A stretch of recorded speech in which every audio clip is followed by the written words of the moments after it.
సరే, చిన్న ప్రార్థన చేసుకుని మనం ముందుకు వెళ్దాము. మహాపరిశుద్ధుడైన మా తండ్రి, మహోన్నతుడా, నీ ఘనమైన శ్రేష్టమైన నామాన్ని బట్టి నీకు స్తోత్రాలు. ఈ మంచి సమయాన్ని ప్రవ్వా మీరు మా అందరికీ అనుగ్రహించిన విధమును బట్టి నీకు స్తోత్రాలు నాయన. అయ్యా, నీ వాక్యాన్ని ప్రవ్వా నాయన, అయ్యా తండ్రి, బోధించడానికి కానీ చదవడానికి కానీ అయ్యా తండ్రి వినడానికి కానీ అర్హులం ఎంత మాత్రం కాదు ప్రవ్వా. ఎందుకంటే నీ వాక్యం ఎంతో పరిశుద్ధమైనది ప్రవ్వా, పవిత్రమైనది ప్రవ్వా నీ మాట తండ్రి. అయ్యా అనర్హులం ప్రవ్వా నాయన, మమ్మల్ని ప్రవ్వా అయ్యా తండ్రి దేవ నీ మాటలు వినడానికి ప్రవ్వా, నీ మాటలు బోధించడానికి అయ్యా తండ్రి దేవ నాయన నిన్ను సేవించే భాగ్యమును అయ్యా తండ్రి పాపులమైన మాకు మీరిచ్చి ఉన్నారు ప్రవ్వా. నిన్ను చూసే కృపను ప్రవ్వా, నిన్ను కలుసుకునే కృపను మాకు ఇచ్చారు ప్రవ్వా. ఇటు ధన్యత లేక ఎందరో నశించిపోయిన వారు ఉన్నారు ప్రవ్వా. అయ్యా, నశించిన నరకానికి వెళ్ళిపోయే మార్గంలో కాకుండా జీవానికి వెళ్ళే మార్గంలో మమ్మల్ని నడిపిస్తున్న విధానాన్ని బట్టి నీ కోట్లాది కృతజ్ఞతాస్తుతులు చెల్లిస్తున్నాం ప్రవ్వా. ఈ సమయంలో ప్రవ్వా నాయన అయ్యా, మీరు మాకు బోధించాలనుకునేటువంటి వాక్యాన్ని మాటలను ప్రవ్వా నాయన నీ ఆత్మ సహాయముతో ప్రవ్వా మా అందరికీ అందించమని అడుగుచున్నాం ప్రవ్వా. అయ్యా, నువ్వు మాట్లాడితేనే ప్రవ్వా అయ్యా తండ్రి మాకు అర్థమవుతుంది. నువ్వు మాట్లాడితేనే ప్రవ్వా నాయన నీ మార్గం ఏంటో మాకు తెలుస్తుంది ప్రవ్వా. దేవా సహాయించి నీ ఆత్మ సహాయమును మాత్రమే మాకు అనుగ్రహించి అయ్యా మాతో మీరు మాట్లాడి అయ్యా నా తండ్రి మేము సరి చేసుకోవలసిన ప్రవ్వా, మేము సరి చేసుకోవడానికి అయ్యా తండ్రి మాకు సహాయమును అనుగ్రహించమని, మహిమ ఘనత ప్రభావాలు మీరే పొందుకోమని నజరేయుడైన యేసుక్రీస్తు నామములో ఈ ప్రార్థన అడిగి వేడుకొనుచున్నాము పరమ తండ్రి, ఆమేన్. దేవుని యొక్క వాక్యాన్ని మనం ఈ సమయంలో నేర్చుకుందామండి. పరిశుద్ధాత్మ పని ఆటంకపరచకూడదు.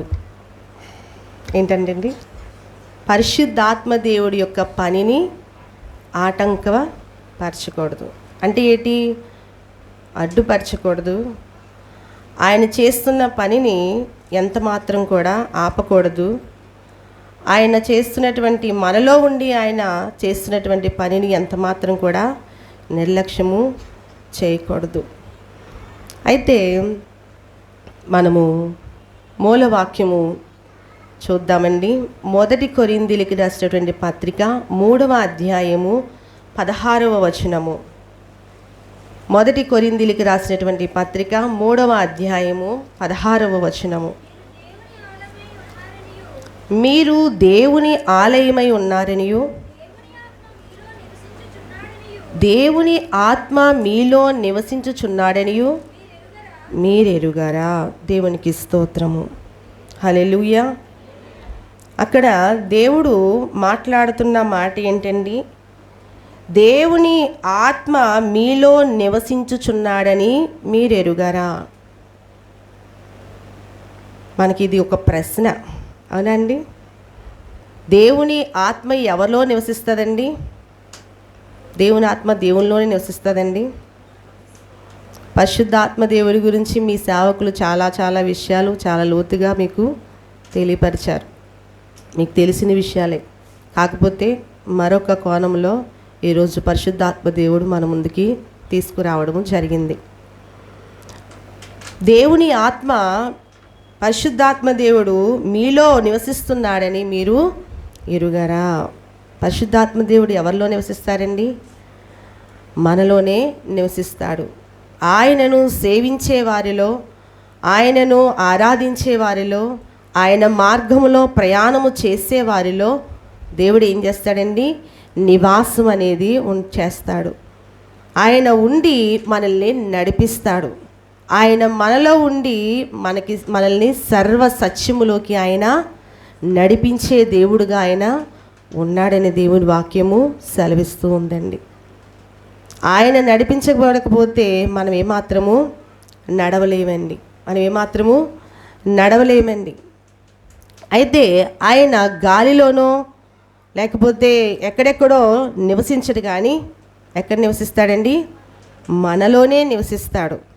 ఎందుకంటే మనల్ని మంచి మార్గం కూడా ప్రయాణింపచేసి చివరికి మనల్ని ఆ యొక్క పరలోక రాజ్యంలో నిలవబెట్టడానికి ఆయన ప్రయాస అంతా ఇంత కాదండి. అంతేనండి. వాక్యము కంటే కూడా దేవుని యొక్క ఆత్మ, అంటే వాక్యము మనలో పనిచేస్తూ ఉంటుంది. అయితే ఆ వాక్యాన్ని కూడా మనలో ఒప్పింపచేసేది పరిశుద్ధాత్మ దేవుడు.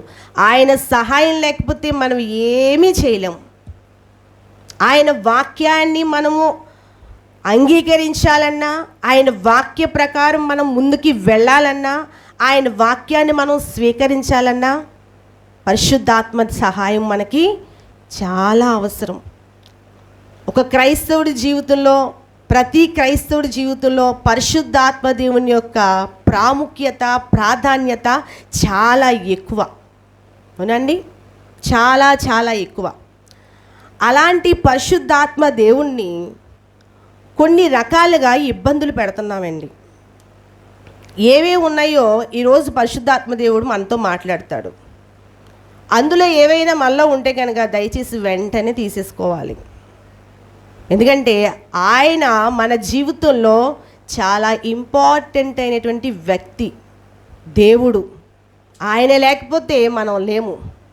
ఆయన లేకపోతే మనం లేము. ప్రార్థన చేయాలన్నా ఆయన సహాయము మనకి కావాలి. మనం చేసేయగలమా? చేసేని చూస్తాను. పరిశుద్ధాత్మ దేవుని సహాయం లేకుండా మనం ఎంత స్వరం ఎత్తి గట్టిగా ప్రార్థన చేసేసినా ప్రయోజనం ఏమీ ఉండదండి. ఆయన ఆత్మ సహాయము ఖచ్చితంగా మనకి కావాలి. ఆయన వాక్యం వినడానికైనా, ఆయన వాక్యాన్ని అంగీకరించడానికైనా నీలో ఉండి క్రియ చేస్తాడు. అది మనకు తెలియదు. అది మనకి ఎంత మాత్రం తెలియదు. అది మనలో ఉండి జరిగేది అది. కాబట్టి మనం అనుకుంటాం ఈ వాక్యము మనంతట మనమే ఎంతో స్వీకరించేసాం అనుకుంటాం. కాదు, మనంతట మనము దేవుని వాక్యాన్ని ఎవ్వరము స్వీకరించలేము. అవునంటారా కాదంటారా? నిజం. అది పరిశుద్ధాత్మ దేవుడే మనలో ఉండి ఇదిగో ఇది నీ మార్గము అని దేవుడు చెప్తాడండి. మనకి గ్రహించుకోవాలి. ఆయన ఆత్మ స్వరాన్ని మనము వినాలి. ఆత్మ చెవులు కలిగిన వాడు ఆయన స్వరాన్ని వింటాడు. చెవిగలవాడు ఆత్మ చెప్పు సంగతులను వినుగాక అనుంది. ఆత్మ చెవులు కలిగిన వాడు మాత్రమే తెలుస్తుంది ఆయన మాట ఏంటో, ఆయన ఎలా మాట్లాడతాడో, ఎలా నడిపిస్తాడో అనేది. ఏమండి, అందరికీ కూడా అర్థం కాదు ఆయన భాష. తెలుసా అండి? పరిశుద్ధాత్మ దేవుని యొక్క భాష అందరికీ అర్థం కాదు, కొందరికీ అర్థమవుతుంది. అందుకే క్రైస్తవులందరూ ఏమండి, కొంతమంది ఉంటారు చాలా ప్రత్యేకంగా ఉంటారు, కొంతమంది ఉంటారు గుంపులాగే ఉంటారు అంతే. ఏమండి, మీకు అర్థమైంది కదండి? కొంతమంది ఉంటారు ప్రత్యేకంగా ఉంటారు. ఎందుకంటే పరిశుద్ధాత్మ దేవుని యొక్క స్వరాన్ని వింటున్నారు కాబట్టి వారికి అర్థమవుతుంది. కొంతమంది వినరు. సరే, అయితే పరిశుద్ధాత్మ దేవుణ్ణి కొన్ని సందర్భాల్లో కొన్ని రకాలుగా ఇబ్బందులు పెడుతున్నారు. ఆయన్ని ఆటంకపరుస్తున్నారు. ఆయన్ని ఎంతో నిస్సహాయానికి కూడా గురి చేసేవారంగా మనం అయిపోతున్నాం. అయ్యే చెప్పాడు. ఈ మాటలన్నీ చెప్తే నేను ఎలా చెప్పాలో నాకు, అంటే రిఫరెన్స్లు ఎలా మొదలెట్టాలో అన్నది నాకు అంతు చిక్కలేదు అసలు. ఆయన ఫ్లో ఇస్తాడు ఎప్పుడు. సరే, నాకు ఒక వాక్యం చెప్పినప్పుడు మాట చెప్పి వదిలేస్తాడు అంతే. ఆయన నేనే కష్టపడాలి, నేనే దానికి అంతా ఏంటంటే చాలా నా పరిస్థితి నాకు అలా ఉంటుంది అంతే, అర్థం అవ్వదు. అయితే ఆయన చెప్పాడు, ఆయన పరిశుద్ధాత్మ దేవుణ్ణి దుఃఖపరుస్తున్నారు. ఆయన చెప్పాడు పరిశుద్ధాత్మను దూషిస్తున్నారు. ఆయన చెప్పాడు పరిశుద్ధాత్మను శోధిస్తున్నారు. ఏమండి, మనలో ఉన్న ఆత్మను ఏం చేస్తున్నామండి? ఇన్ని రకాలుగా ఆయన్ని ఇబ్బందులకి గురి చేస్తున్నామంటండి. అవేంటో మనం ఈరోజు నేర్చుకుందాం. ఎఫెసీయులకు రాసినటువంటి పత్రిక, మొదటిగా పరిశుద్ధాత్మను దుఃఖపరచకూడదు. ఎఫెసీయులకు రాసిన పత్రిక 4వ అధ్యాయము 30వ వచనం చూడండి. దుఃఖపరచుకుడి, విమోచన దినము వరకు ఆయన యందు మీరు ముద్రింపబడి ఉన్నారు. పరిశుద్ధాత్మ దేవుణ్ణి ఏం చేయకూడదంటండి? దుఃఖపరచకూడదు. ఆయన్ని దుఃఖపరచడం అనే పని ఎవ్వరము చేయకూడదండి. ఎప్పుడు దుఃఖపడతాడు ఆయన? ఎప్పుడండి? ఎప్పుడు దుఃఖపడతాడు మనలో ఉండి? ఆయనకి ఇష్టం లేని పనులు చేస్తాం చూడండి, ఆయనకి నచ్చని పనులు చేస్తాం చూడండి, అప్పుడు బాధపడతాడు ఆయన. ఎందుకా ప్రాణం పెట్టింది?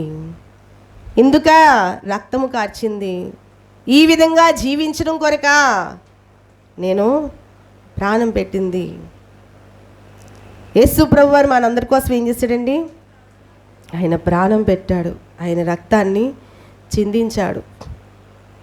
అంత గొప్ప త్యాగము ఆయన మన కొరకు చేయడానికి గల కారణం ఏంటి?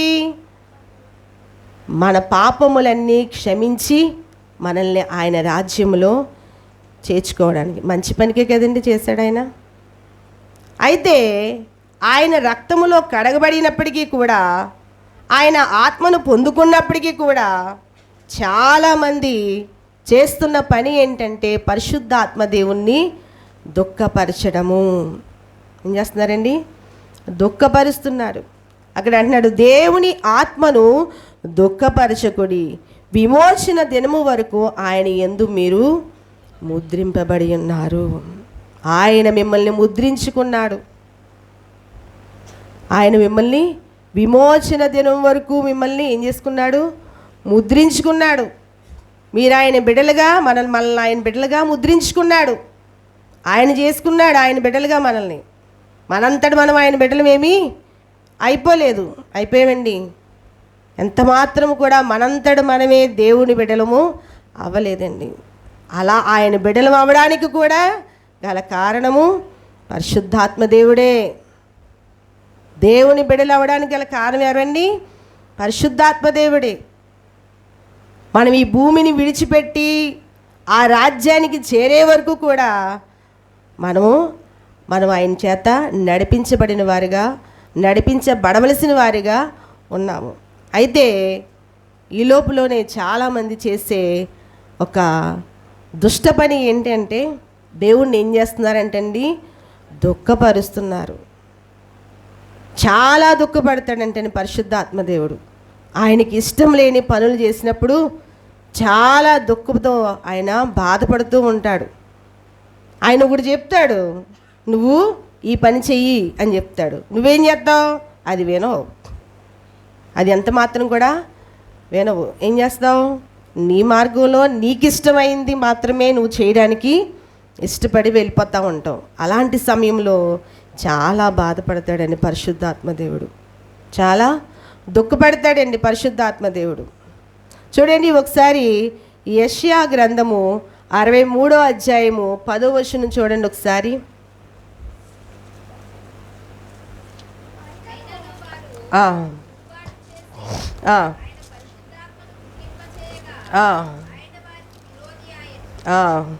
చూడండి 63వ అధ్యాయము 10వ వచనంలో ఏమంటున్నారండి?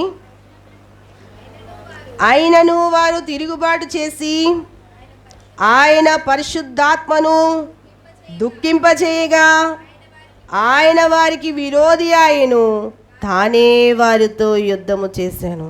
సరే అండి, పరిశుద్ధాత్మ దేవుణ్ణి దుఃఖపరిస్తే చివరికి ఏమవుతుందో అక్కడ మనకి రాశారండి.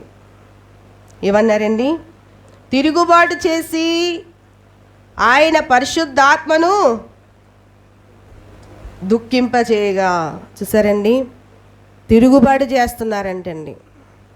దేవుడి మాటను వినని వారు, పరిశుద్ధాత్మ ప్రేరేపణకి లొంగని వారు, ఆత్మ చెప్పే సంగతులు వినని వారు దేవుణ్ణి ఏం చేస్తున్నారండి? దుఃఖపరుస్తున్నారు. అయితే అలా దుఃఖపరిచిన వారికి ఏమవుతాడంటే పరిశుద్ధాత్మ దేవుడు విరోధి ఆయను. చూసాడండి, విరోధం వచ్చేస్తుంది. ఏమవుతుందండి? అంతర్గతంగా ఆ ఆత్మకి ఆ మనిషికి ఏమొచ్చేస్తుందండి? విరోధం వచ్చేస్తుంది, దూరం వచ్చేస్తుంది. నువ్వు చేసే పని ఏదీ నచ్చట్లేదు, ఇంకా ఏమవుతుంది? విరోధం వచ్చేస్తుంది. అయితే తానే వారితో యుద్ధము చేసెను. ఎవరితో యుద్ధం చేస్తారు? విరోధులతోనే యుద్ధం చేస్తారు. నిన్నేమో రక్షించడానికి ఆయన నీలోకి వచ్చి నిన్ను నడిపిస్తుంటే నువ్వు ఆయన దుఃఖపరిచి దుఃఖపరిచి దుఃఖపరిచి ఏం చేస్తున్నావు? నువ్వు విరోధి అయిపోతున్నావు. విరోధి అయిపోతే ఇంకా దేవుడు సహించలేక ఏం చేస్తాడు? నీతో ఈ యుద్ధం చేయడం మొదలు పెడతాడు. ఎందుకంట ఇంత బాధ మనకి? ఏమండి, ఆయన్ని దుఃఖపరచమని ఎవరు చెప్పారు? విరోధమని ఎవరు చెప్పారు? ఆయనతోనే యుద్ధం చేయమని ఎవరు చెప్పారు? ఆయనతో యుద్ధం చేసి ఎవరైనా నెగ్గగలరండి? ఎవరైనా నెగ్గగలరండి? ఎవ్వరము నెగ్గలేము, అసాధ్యం అది ఇంకా. కాబట్టి పరిశుద్ధాత్మ దేవుణ్ణి తిరుగుబాటు మనము చేయకూడదు. పరిశుద్ధాత్మ దేవుణ్ణి దుఃఖపరచకూడదు. దుఃఖపరిస్తే విరోధులం అయిపోతాం. ఏమున్నది, పర్లేదులే, అలా పడి ఉంటాడులే అని అనుకుంటున్నారేమో. ఒకవేళ ఆత్మను కలిగిన వారు అలా ఉంటాడులే, ఆయన లోపల మనం ఎన్ని చేసేసినా పర్వాలేదు, మనం పరలోక రాజ్యానికి ఆయన తీసుకెళ్ళిపోతాడు అని అనుకుంటున్నారేమో. అస్సలు జరిగే పని కాదండి. ఆయన చూస్తాడు చూస్తాడు చూస్తాడు. నువ్వెంతకీ ఆయన మాటకి లోబడిపోతే నిన్ను విడిచిపెట్టి వెళ్ళిపోతాడు అంతే. భ్రష్టాత్మకి అప్పగిస్తాడు అప్పుడు నిన్ను. ఎక్కడికండి? భ్రష్టుడికి అప్పచెప్తాడు.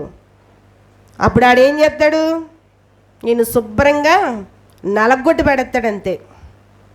అవునండి, విరోధి అయిపోతాడు పరిశుద్ధాత్మ దేవుడు. కాబట్టి మనలో ఉన్న పరిశుద్ధాత్మ దేవుణ్ణి దుఃఖపరచడానికి వీల్లేదు. మనలో ఉన్న పరిశుద్ధాత్మ దేవుణ్ణి కన్నీరు పెట్టించడానికి వీల్లేదు. మనలో ఉన్న పరిశుద్ధాత్మ దేవుని ఎంత మాత్రమో ఏమండి బాధకు గురి చేయడానికి వీల్లేదు. ఎందుకంటే పరిశుద్ధాత్మ దేవుడు మనల్ని సర్వ సత్యములోకి నడిపించి మనల్ని ఆ నిత్య రాజ్యానికి చేర్చడానికి మనలో నివసిస్తున్నాడు. ఆయన నీలో నివసించేది ఎందుకు అంటే నువ్వు చెడ్డ మార్గంలోకి వెళ్ళిపోతావని కాదు, మంచి మార్గంలో నువ్వు నడుస్తావని, ఆయన చెప్పిన మాట ప్రకారంగా నువ్వు జీవిస్తావని నీకు చెప్తాడు. నీకు వాక్యం గుర్తు చేస్తాడు. ఏం చెప్తాడండి? వాక్యం గుర్తు చేస్తాడు దేవుడు. పరిశుద్ధాత్మ దేవుడు సహాయం లేకపోతే మనం వాక్యం గుర్తించుకుంటావా? చెప్పండి, ఎవరు చెప్తారో నేను చూస్తాను. చెప్తారండి? ఎవ్వరు ఏది చెప్పలేము. ఆయన సహాయం లేకపోతే మనం అడుగు తీసి అడుగు వేయడం కూడా కష్టము. కాబట్టి వాక్యాన్ని జ్ఞాపకం చేస్తాడు. ఇదిగో నువ్వు ఇది చేస్తున్నావు, నీ వాక్యానికి విరోధంగా నువ్వు చేస్తున్నావు అని చెప్తాడు. అప్పుడు నువ్వు ఆయన మాట వినేవాడివి అనుకో, అమ్మో దేవుడు నన్ను గద్దిస్తున్నాడు, నేను అలాగా చేయకూడదని చెప్పి ఆయన్ని సంతోష పెట్టేవాడిగా నువ్వు మారిపోతావు. పరిశుద్ధాత్మ దేవుణ్ణి మనం సంతోషపెట్టాలి, దుఃఖపరచడానికి వీల్లేదు. ఆయన దుఃఖానికి గురవుతే మనతో ఆయన యుద్ధం చేయడానికి సిద్ధం అంటాడు. ఇంకా ఆయన దుఃఖానికి గురైతే ఏం చేస్తాడండి? మనతో కయ్యానికి సిద్ధం అంటాడు, వియ్యానికి కాదు. దేనికి సిద్ధం? యుద్ధానికి సిద్ధం అంటాడు ఆయన. ఆయనతో పెట్టుకుని మనం నెగ్గగలమా? ఎంత మాత్రమూ నెగ్గలేము. ఆయన్ని సంతోషపెట్టాలి, ఆయన్ని ఆనంద పెట్టాలి. ఆయన ఎలాగా ఆనందపెడతాడో మనం వెతుక్కోవాలి.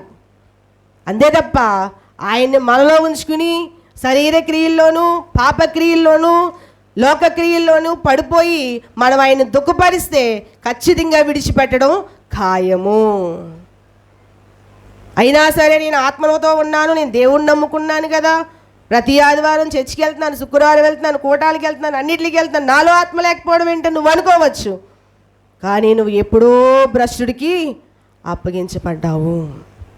అది నీకు తెలియదు అంతే. ఏమండి, అది అర్థం అవ్వదు నీకు అంతే. శరీర క్రియలు చేసిన వాళ్ళలోని పాపక్రియలు చేసిన వాళ్ళలోని పరిశుద్ధాత్మ దేవుడు అలాగే ఉండిపోతాడండి. ఎంతకాలం ఉంటాడు అలాగా? ఎంతకాలం ఉంటాడు చెప్పండి? మురుకు కాలువ దగ్గర నువ్వు ఉండాలంటే నువ్వు ఉంటావా? ఎవరైనా ఉంటావండి? మురుకు కాలువ దగ్గర మనం ఉండాలంటే ఉంటామా? చెత్త ఉందనుకో పక్కన నుంచోవాలంటే నుంచుంటామా? మనం ఉంటామండి? ఉండం. మనం అయ్యి బాబోయ్ వాసన వచ్చేస్తుందని చెప్పి గబగబా పారిపోతాం. మరి నీలో కంపు ఉంటే పరిశుద్ధాత్మ దేవుడు ఎలా ఉంటాడండి? అంతేనండి. మనలో కంపెట్టుకుని నాలో ఉండు అంటే ఎలా ఉంటాడు ఆయన? ఉంటాడా? నెవరు. అస్సలు ఉండడు ఆయన. నీతో నాకు పని లేదు అని చెప్పేసి ఆయన వెంటనే ఆయన ఏం చేస్తాడు? కొన్నాళ్ళు చూస్తాడు. మారతాడేమో అని కొంతకాలం చూస్తాడు. ఆయన టైం ఇస్తాడు, పీరియడ్ ఇస్తాడు, ఖచ్చితంగా ఇస్తాడు. అది మాత్రం ఇవ్వకుండా ఉండడు. ప్రతి దానికి కొంత సమయం ఇస్తాడు. దాన్ని నువ్వు వినియోగించుకుంటే ఓకే, మారితే ఓకే. నీలో ఉండడానికి ఆయనకి ఎంత మాత్రం అభ్యంతరము పాడడు. నువ్వు అలాగే ఉంటాను అంటే ఖచ్చితంగా నేను విడిచిపెట్టి వెళ్ళిపోవడము ఖాయము. కాబట్టి ఆయన్ని ఆనందపరిచే విధంగా మనం ఉండాలి. మన శరీరము, మన క్రియలు, మన ఆలోచనలు, మన తలంపులు, మన మాటలు అన్నీ కూడా ఆయనకి ఇష్టముగా నచ్చినట్టుగా ఉంటేనే మనలో ఉండడానికి ఆయన ఇష్టపడతాడు. ఏమండి? భార్యకు నచ్చని పనులు భర్త చేస్తే ఉంటుందా? భర్తకి నచ్చని పనులు భార్య చేస్తే ఉంటుందా? ఉండనిస్తాడా? మరి పరిశుద్ధాత్మ దేవుడు ఎలా ఉంటాడండి? అంతేనండి, ఉండడు. ఆయన కూడా వెళ్ళిపోతాడు.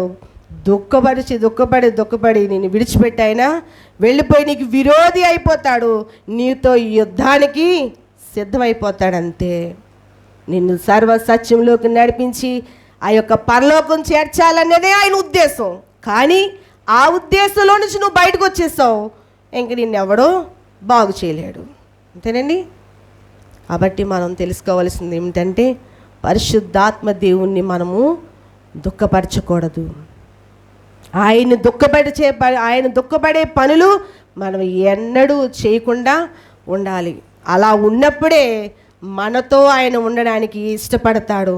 మనతో కలిసిపోయి ఆయన ఉండడానికి ఇష్టపడతాడు. నీకు ఏ సహాయము కావాలన్నా ఆయన నీలో ఉండి నీకు చేస్తాడు. నువ్వు ఏం చేయాలో ఆయన చెప్తాడు. నువ్వు ఎలాగెళ్తే నువ్వు బాగుంటావో చెప్తాడు. నువ్వు ఏ మార్గం గుండా ప్రయాణం చేస్తే నువ్వు ఆశీర్వదించబడతావు ఆయన చెప్తాడు. ఆయన చెప్పనుడా? ఆయన మాట్లాడతాడు. ఆయన ఏం చేస్తాడండి? మాట్లాడతాడు. ఆయన చెప్తాడు, వినాలి. మనము ఆయనకి వ్యతిరేకంగా మనం ఉంటే మనకి ఏమాత్రము పని జరగదు. కాబట్టి దేవుడు వాక్యం సెలవిస్తుంది, ఆయన్ని దుఃఖపరచకూడదు. ఆయన్ని దుఃఖపరచడం వల్ల మనకి నష్టమే జరుగుతుంది, కానీ కష్టాలే వస్తున్నాయి, కానీ ఆశీర్వాదాలు మనకి రావు, దీవెనలు మనకి రావు. ఇంకా నేను పరిశుద్ధాత్మ దేవుణ్ణి కలిగి ఉన్నాను అంటే అది నీ అవివేకమే. దేవుడికి విరోధమైన పనులు చేస్తూ ఆయనకి ఆయాసకరమైన మార్గంలో నడుస్తూ ఇంకా నాలో ఆత్మ ఉంది, నేను ఇంకా ఆత్మపూర్ణే అని అనుకుంటున్నావంటే నువ్వు అవివేకివే. నువ్వు ఎప్పుడైతే దేవుడికి ఇష్టమైన పనులు చేస్తూ నీలో ఉన్న పరిశుద్ధాత్మ దేవుడిని సంతోషపరుస్తావో నీలో ఎప్పుడూ ఉంటాడు. సంతోషపరుస్తున్నామో దుఃఖపరుస్తున్నామో ఎవరికి వారికి తెలియదండి. ఖచ్చితంగా తెలుస్తుంది. తెలీదండి? తెలుసు. దాన్ని బట్టే నువ్వు లెక్కేసుకో. ఈరోజు దాన్ని బట్టే నువ్వు కౌంట్ చేసుకో. పరిశుద్ధాత్మ దేవుడు నీలో పని చేస్తున్నాడా? పరిశుద్ధాత్మ దేవుడు నీలో సంతోషిస్తున్నాడా? పరిశుద్ధాత్మ దేవుడు నీలో దుఃఖపరుస్తున్నాడా? పరిశుద్ధాత్మ దేవుడు నీలో ఉండి బాధపడుతున్నాడా? ఎలా ఉన్నాడనేది నువ్వే తెలుసుకో. అంతేనండి. అయితే దేవుడు చెప్తున్న మాట ఏంటి అంటే పరిశుద్ధాత్మ దేవుణ్ణి మనం ఎంత మాత్రము దుఃఖపరచకూడదు. రాత్రికాల సమయంలో నేను పడుకున్నప్పుడు ఈ విషయాలన్నీ చెప్తున్నాడు ఆయన. ఈ విషయాలన్నీ చెప్తుంటే ఎలాగ నేను చేకూర్చాలో నాకు అర్థం కాని పరిస్థితిలో నేను ఉన్నప్పుడు ఈ ఉదయకాల సమయంలో దేవుడు నాకు సహాయము చేశాడు. కాబట్టి మనం తెలుసుకోవలసింది ఏంటి అంటే పరిశుద్ధాత్మ దేవుని యొక్క సహాయము మనకి ఎంతైనా అవసరమే. మనము ఆ నిత్య రాజ్యంలో అడుగు పెట్టే వరకు కూడా ఆయన యొక్క ఆత్మ సహాయం మనకి చాలా చాలా అవసరము, ప్రాముఖ్యము. ఆయన మనలో నుంచి వెళ్ళిపోతే మనము ఎందుకు పనికిరాము, దేనికి పనికిరాము, భ్రష్టులం అయిపోతాము. ఏమవుతామండి? భ్రష్టులం అయిపోతామంతే. కాబట్టి దేవుని వాక్యము మనకి సెలవిస్తూ ఉంది, ఆయన్ని ఒకవేళ దుఃఖపరిస్తే కనుక ఆయన మనకి విరోధి అయిపోతాడు. ఆయన మనతో ఈ యుద్ధానికి సిద్ధమంటాడు, మనతో యుద్ధమైన చేస్తాడు. మనము ఓడిపోక తప్పదు. కాబట్టి దేవుని వాక్యం మనకి సెలవిస్తూ ఉంది, పరిశుద్ధాత్మ దేవుణ్ణి ఎంత మాత్రము దుఃఖపరచడానికి వీల్లేదు, బాధ పెట్టడానికి వీల్లేదు, కన్నీరు కార్పించడానికి వీల్లేదు. ఎందుకంటే ఆయన మనకి చాలా చాలా చాలా ప్రాముఖ్యమైనటువంటి వాడు. మనలో చాలా ఎక్కువ ప్రాముఖ్యత ఆయనకి మనం ఇవ్వాలి. కాబట్టి పరిశుద్ధాత్మ దేవుణ్ణి దుఃఖపరచకూడదు. సరే, రెండవదిగా మనం చూద్దాము, పరిశుద్ధాత్మను దూషించకూడదు. పరిశుద్ధాత్మను దూషించకూడదు. మార్కు సువార్త 3వ అధ్యాయము 28, 29. మార్కు సువార్త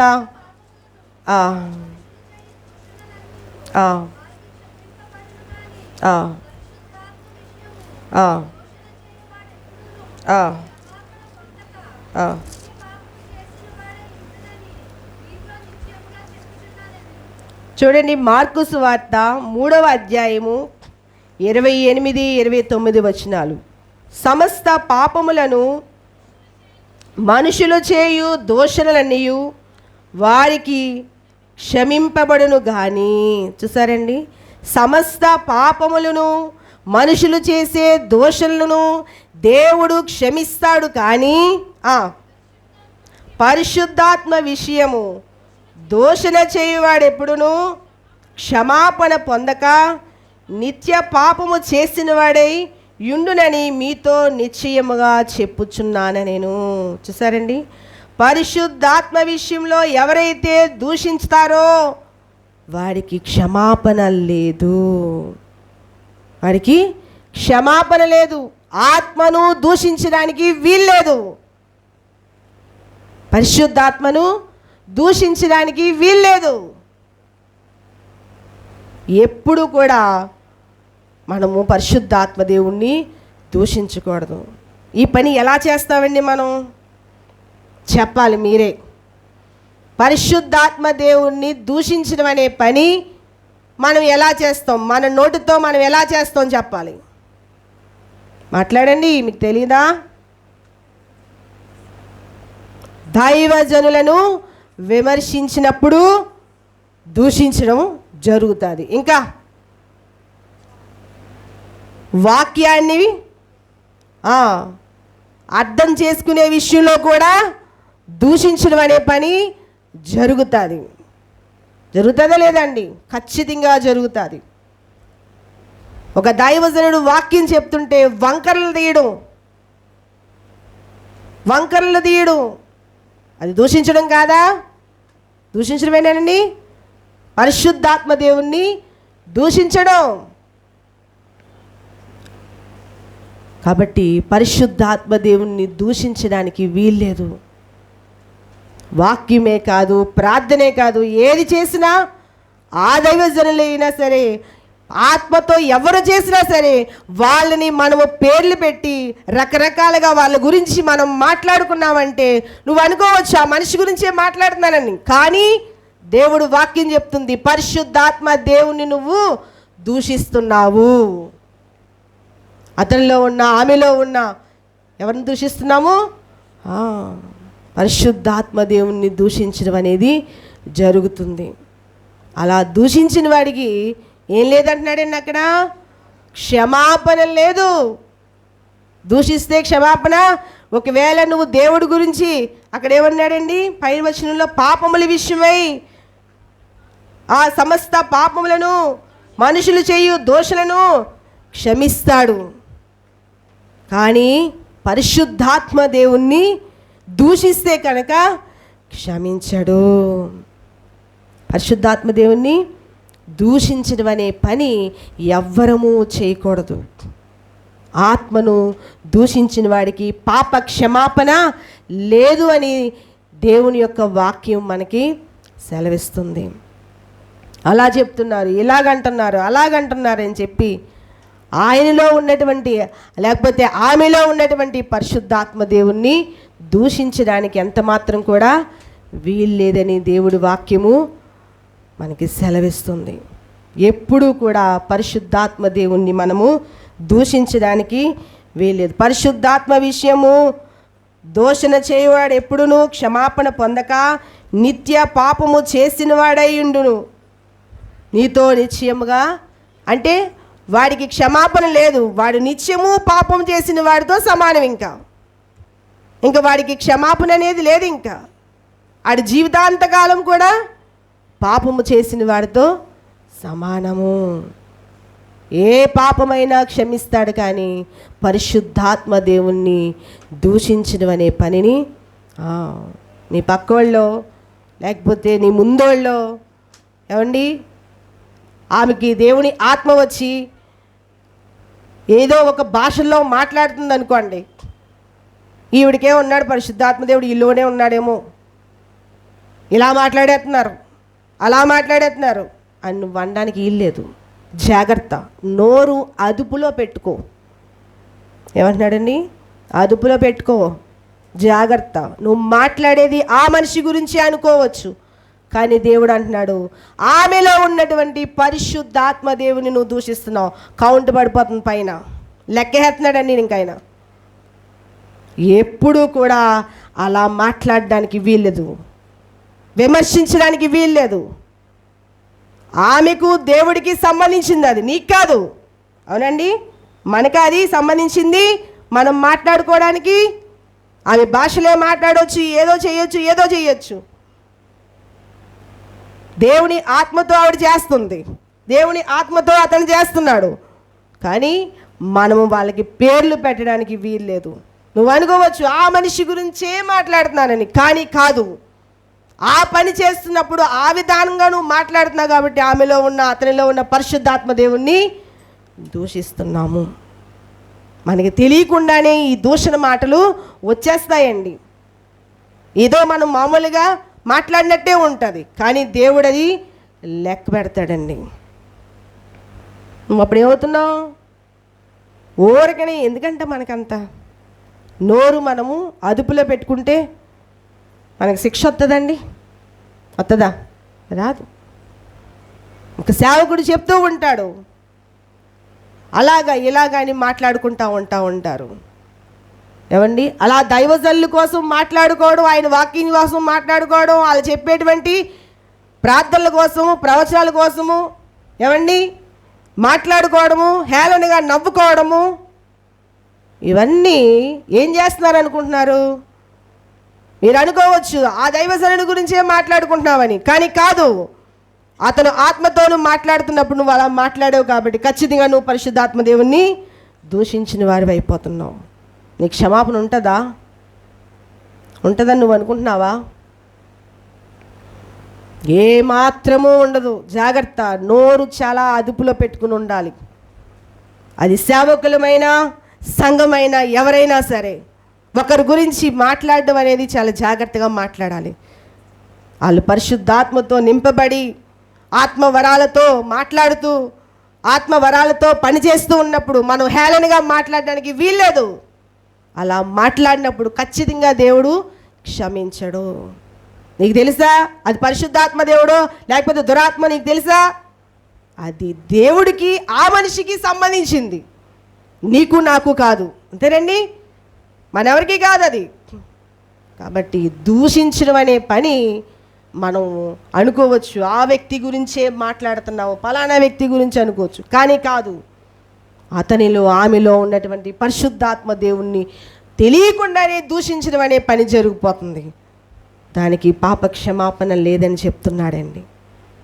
కాబట్టి పరిశుద్ధాత్మ దేవుడి చేత నింపబడి దేవుని యొక్క పని చేస్తున్న వారిని దూషించకూడదు. పరిశుద్ధాత్మ చేత నింపబడి వాడబడుతున్న వారిని మనం ఏమాత్రం కూడా హేళనగా మాట్లాడడానికి వీల్లేదు. ఏమండి? హేళనగా మాట్లాడడానికి వీల్లేదు. చాలా జాగ్రత్తగా ఉండాలి. మనము దేవుడి దగ్గరికి వచ్చాము అంటే, ఆయనతో మనము కలిసి ఆయన్ని సేవిస్తున్నాము అంటే, ఆయనకి ప్రార్థన చేస్తున్నామంటే మనం ఏమి అర్హులు చెప్పండి? అసలు ఆయన మందిరంలో అడుగు పెట్టడానికి కూడా మనం ఎవరం కూడా అర్హులం కాదు. కానీ దేవుడి మహా కృప వల్ల మనకు ఆ అర్హత ఇచ్చాడు. అలాంటప్పుడు మనం ఎంత జాగ్రత్తగా ఉండాలి? ఆయనతో మనం ఉండాలంటేని చాలా జాగ్రత్తగా ఉండాలండి. ఎలా పడితే మనం అలా ఉండిపోతే పరలోకం వెళ్ళే అవకాశం కోల్పోతాం. కాబట్టి ఎవరిని కూడా మనము ఆత్మ ద్వారా దింపబడి వాడబడుతున్న వారిని మనం ఎంత మాత్రము దూషించకూడదు. చూడండి, మత్తయి సువార్త 12వ అధ్యాయం 32వ వచనము. మత్తయి సువార్త 12వ అధ్యాయం 30.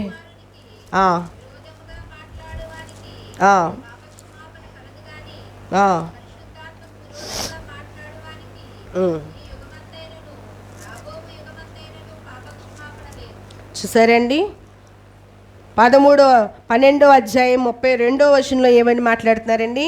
మనిషి కుమారునికి విరోధముగా మాట్లాడువాడికి పాప క్షమాపణ కలుగును కానీ పరిశుద్ధాత్మకు విరోధముగా మాట్లాడువాడికి ఈ యుగమందైనను రాబోవు యుగమందైనను పాప క్షమాపణ లేదు. మనిషి కుమారుడు ఎవరు?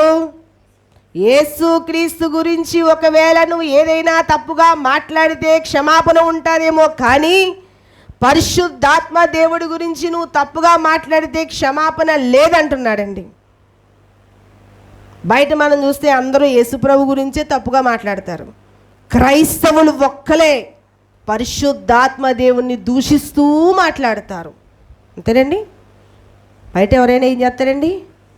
యేసుబాబంట అద్భుతాలంట లయ్యంట అని యేసుబాబు గురించే మాట్లాడతారు. పరిశుద్ధాత్మ గురించి ఎవరు దూషించి మాట్లాడరు. ఎవరు మాట్లాడతారు?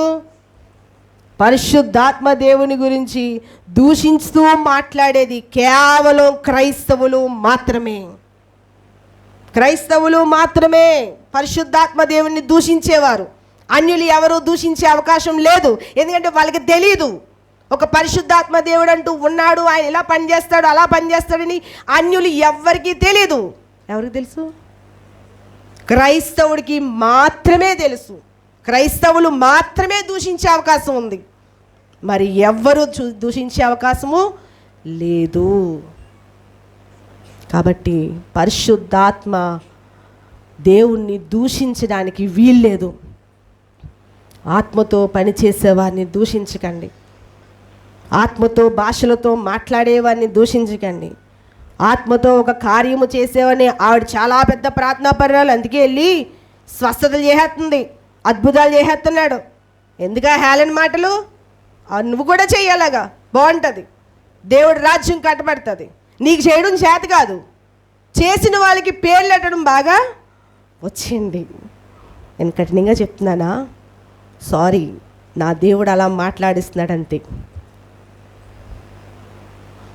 మనము చేయలేని పని ఇంకొకరు చేస్తున్నారంటే వాళ్ళని ప్రోత్సహించేవారిగా ఉండాలి, అంతే తప్ప అవమానపరిచే విధంగా మనం మాట్లాడడానికి వీలు. వాళ్ళలో ఆత్మ పనిచేస్తుంది కాబట్టి వాళ్ళు చేస్తున్నారు. ఆవిడ పెద్ద గొప్ప ప్రార్థనా పర్రాలు, మరి వెళ్ళి ఆ అమ్మకు ప్రార్థన చేసింది, స్వస్థ వచ్చేసింది. ఎందుకు ఆ మాటలు? ఎవరిని దూషిస్తున్నావు? నువ్వు అనుకోవచ్చు ఆ మనిషిని అనుకుంటున్నానని. కాదు, ఆ పని చేస్తుంది. ఎవరి పని చేస్తుంది? ఆమె దేవుడి పని చేస్తుంది. దేంతో చేస్తుంది? దేవుని యొక్క ఆత్మతో చేస్తుంది. ఆత్మ ఉంటేనే వెళ్ళి పని చేయగలుగుతారు. ఆత్మ లేకపోతే పని ఎవరు చేయగలుగుతారు? దేవుడి పని చేయగలరా? ఎవ్వరూ చేయలేరు. అంతేనండి. మరి వంకరి మాటలు ఎందుకు? జాగ్రత్త. నువ్వు అనుకోవచ్చు దూషిస్తుంది, మాట్లాడుతుంది, పలానా పలానా పలానా నువ్వు అనుకోవచ్చు, కానీ కాదు. కేవలం అతనిలో ఆమెలో ఉన్నటువంటి పరిశుద్ధాత్మ దేవుణ్ణి దూషిస్తే ఏముండదండి? క్షమాపణ లేదు. ఎంత మాత్రము క్షమాపణ లేదు.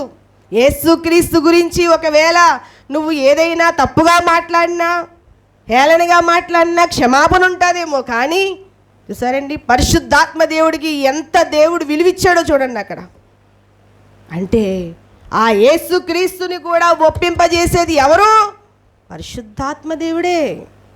ఆయన ఒప్పింపజేయకపోతే నువ్వు నమ్మేసుకుంటావా దేవుణ్ణి? ఇక్కడ వచ్చేస్తావా, ప్రార్థన చేసేస్తావా? ఏది జరగదు. క్రియంతా చేసేది, పనంతా చేసేది పరిశుద్ధాత్మ దేవుడు. అందుకే దేవుడు అంత ప్రాముఖ్యత ఇచ్చాడండి పరిశుద్ధాత్మ దేవునికి. అలాంటి పరిశుద్ధాత్మ దేవుణ్ణి మన ఇష్టానుసారంగా మన నోటికి వచ్చినట్టు మనం మాట్లాడితే ఆయన ఊరుకుంటాడా? పాప క్షమాపణ లేదు. అలాంటి మాటలు మాట్లాడిన వారికి పాప క్షమాపణ లేదు. అలా మాట్లాడడం పాపం. ఆ పాపానికి ఎంత మాత్రం క్షమాపణ లేదంటున్నాడండి. సరేండి, మన నోటును అదుపులో పెట్టుకోమన్నాను. అందుకనే జాగ్రత్త. నువ్వు ఒక మనిషిని విమర్శిస్తున్నావేమో అని నువ్వు అనుకోవచ్చు. మరలా చెప్తున్నాను, కాదు, వారిలో ఉన్న పరిశుద్ధాత్మ దేవుణ్ణి నువ్వు విమర్శిస్తున్నావు. జాగ్రత్త. అలా నువ్వు విమర్శిస్తే ఖచ్చితంగా నీకు క్షమాపణ లేదు అని చెప్తుంది బైబిల్ గ్రంథము. కాబట్టి చాలా జాగ్రత్తగా మనం ఉండాలి. ఈ ఉపవాస ప్రార్థనలో మనము ఇలాంటి విషయాల్లో మనం ఏమైనా దిద్దుకోవలసినవి ఉన్నామేమో, సరి చేసుకోవలసినవి ఉన్నామేమో సరి చేసుకోండి. దేవుడు మహాకృప ఆయన ఎప్పుడు మనకి ఉంటుంది కాబట్టి మనకి సహాయం చేస్తాడు. కాబట్టి ఇక్కడ దేవుడు వాక్యం సెలవిస్తుంది, ఆయన పని చేసేవారిని, ఆయనతో ఉండి ఆయన యొక్క రాజ్యము కట్టేవారిని ఎంత మాత్రము దూషించడానికి వీల్లేదు. పరిశుద్ధాత్మ పని వారిలో జరుగుతున్నప్పుడు వారిని ఎంత మాత్రం నువ్వు హేళనగా మాట్లాడడానికి వీల్లేదు, అవమానకరంగా మాట్లాడడానికి వీల్లేదు, వాళ్ళని బాధపరచడానికి వీల్లేదు. అలాంటి మాట్లాడినప్పుడు వాళ్ళకి ఏమనిపిస్తుంది? చాలా బాధగా అనిపిస్తుంది. నువ్వు దుఃఖపెడుతున్నావు. కాబట్టి ఎంత మాత్రము కూడా పరిశుద్ధాత్మ దేవుని ఏం చేయకూడదు?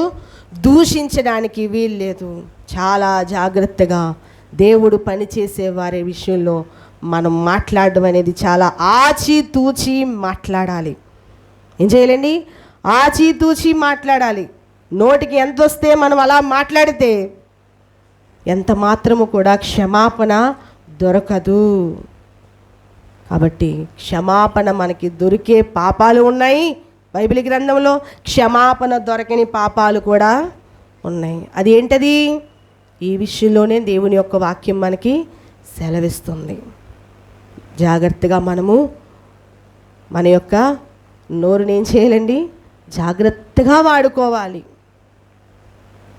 దైవజనులనే కాదు, విశ్వాసులనే కాదు, ఎవరినైనా సరే ఆత్మతో వాడబడుచున్న వారిని విమర్శించడానికి వీల్లేదు.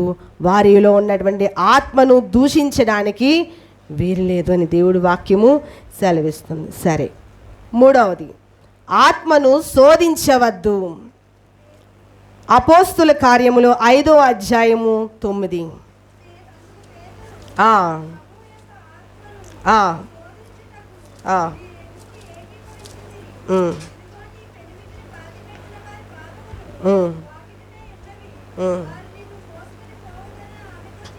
చాలండి. అపోస్తుల కార్యములు 5వ అధ్యాయము 9వ వచనము. నేను దేవుడు చెప్పాడని చెప్పాను చూసారండి, శూన్యంలోని ఒక 2 మాటలు చూపించాడు ఇందులో నాకు. అదేంటంటే అపోస్తుల కార్యములు 5వ అధ్యాయము 9వ వచనము, అపోస్తుల కార్యములు 5వ అధ్యాయము 3వ వచనము. 3వ వచనం కూడా చదవండి. అంతవరకు చదవనవసరం లేదు, కింద నుంచి. ఆ పరిశుద్ధాత్మను మోసపుచ్చుటకు సాతాను ఎందుకు నీ హృదయమును ప్రేరేపింది. ఈ 2 మాటలే చెప్పారు నాకు, చూపించారు. నేను ధ్యానిస్తున్నప్పుడు, నేను చదువుకుంటున్నప్పుడు ఈ పేజ్ చూసి 2 చూపించారు నాకు దేవుడు. ఇక మందిరంలో మొరపెట్టుకుంటున్నప్పుడు ఈ 2 చూపించి వాక్యం చెప్పమంటున్నారు. నాకు గాల్లో చెప్పినట్టే ఉంది కదండి. అయితే దేవుడు మొత్తానికి ఎలాగైతేనో ఆయన యొక్క ఆత్మ నడిపింపును నాకు ఇవ్వడము జరిగింది. సరే, పరిశుద్ధాత్మను శోధించవద్దు అంటున్నాడు. చూడండి, ప్రభు యొక్క ఆత్మను శోధించుటకు మీరెందుకు ఏకీభవించితిరి. ఎవరు చేశారా పని? అననీయ సప్పీరా. వీళ్ళు ఏం చేశారండి? పొలముని అమ్మి కొంత ధనాన్ని దాచుకుని కొంత ధనాన్ని తీసుకొచ్చి అపోస్తుల పాదముల యొద్ద పెడుతున్నారు. వాళ్ళు అనుకున్నారు, పేతురు గారు తెంగరోడు, ఏమీ తెలియదు, ఆయన ఏమైనా చూసి వచ్చాడేంటి, మన దగ్గరికి ఏమైనా వచ్చాడేంటి, ఎంతకమ్మేమో తెలుసా, ఇవేమీ తెలియదు కదా, ఇంతకే అమ్మామని చెప్తామని చెప్పి భార్యాభర్తలు ఇద్దరు ఏం చేశారండి? కూడబలుక్కున్నారండి. ఏకీవించి ఆ విధంగా మాట్లాడుకోవడం జరిగింది. వెళ్ళారంటండి. వెళ్తే పరిశుద్ధాత్మ దేవుణ్ణి వెళ్ళి ఏమన్నారండి? ఇదిగో మా ధనము, మా పొలమమ్మో, ఇదిగో తీసుకోండి అయ్యా అంటే, అప్పుడు వెంటనే ఆయన ఏమంటున్నాడండి? పరిశుద్ధాత్మను మోసపుచ్చుటకు సాతాను నీ హృదయమును ప్రేరేపించింది? ఆయన్ని శోధించడానికి ఎందుకు మీరు ఏకీభవించారు? చూసారండి, దైవజనుడికి ఏమీ తెలియదు అనుకుని అబద్ధం చెప్పేస్తున్నారు. అక్కడ తెలియదండి, తెలియకుండా ఉంటుందండి. కొంతమంది కొన్ని రకాలుగా మాట్లాడుతూ ఉన్నప్పుడు వాళ్ళ హృదయాలు ఎలా ఉన్నాయో దేవుడు తెలియపరుస్తూ ఉంటాడు. దైవజనులకి మాకు తెలియపరుస్తూ ఉంటాడు. వాళ్ళు అనుకుంటారు సేవకులకి ఏమీ తెలియదు అని అనుకుంటారు. నిజానికి మాకైతే ఏమీ తెలియదు. మీ గురించి మేము తినడానికి మేమేమైనా ఫాలోయింగ్ చేస్తున్నామా? మీ ఇంటికి వచ్చి మీరేం చేస్తున్నాం, ఏమైనా సీసీ కెమెరాలు పెడుతున్నామా? మాకేం తెలీదు. కానీ లోపల ఉన్న పరిశుద్ధాత్మ దేవుడు తెలియపరుస్తాడు. మీ బ్రతికి ఎలా ఉందో, మీ జీవితం ఎలా ఉందో, ఎలా ఉంటున్నారో, ఏంటో, ఏం జరగబోతుందో ఇవన్నీ కూడా పరిశుద్ధాత్మ దేవుడు తెలియపరుస్తూ ఉంటాడండి. మీరు అనుకోవచ్చు రకరకాలుగా కొన్ని రకాలైన పరిస్థితులు చెప్తూ ఉండొచ్చు. దానికి కారణం ఏంటో కూడా చెప్తూ ఉంటాడు దేవుడు. ఎందుకు ఆ పరిస్థితి అనుభవించడానికి దేవుడు అనుమతించాడో కూడా తెలియపరుస్తూ ఉంటాడండి దేవుడు. మీరు అనుకోవచ్చు ఏమీ తెలియదు అని అనుకోవచ్చు, కానీ మాకైతే ఏమీ తెలీదు. దేవుని ఆత్మ మాలో ఉన్నది కాబట్టి ఆయన మనకి తెలియపరుస్తాడు. ఇక్కడ వెళ్ళదా అనుకున్నారు, ఏం తెలియదులే, ఆయన ఏమైనా వచ్చి చూసాడేంటి, మనం ఎంతకమ్మేమో అని చెప్తే ఏమన్నాడండి పేతురు? ఎందుకు పరిశుద్ధాత్మ దేవుణ్ణి మీరు శోధిస్తున్నారు?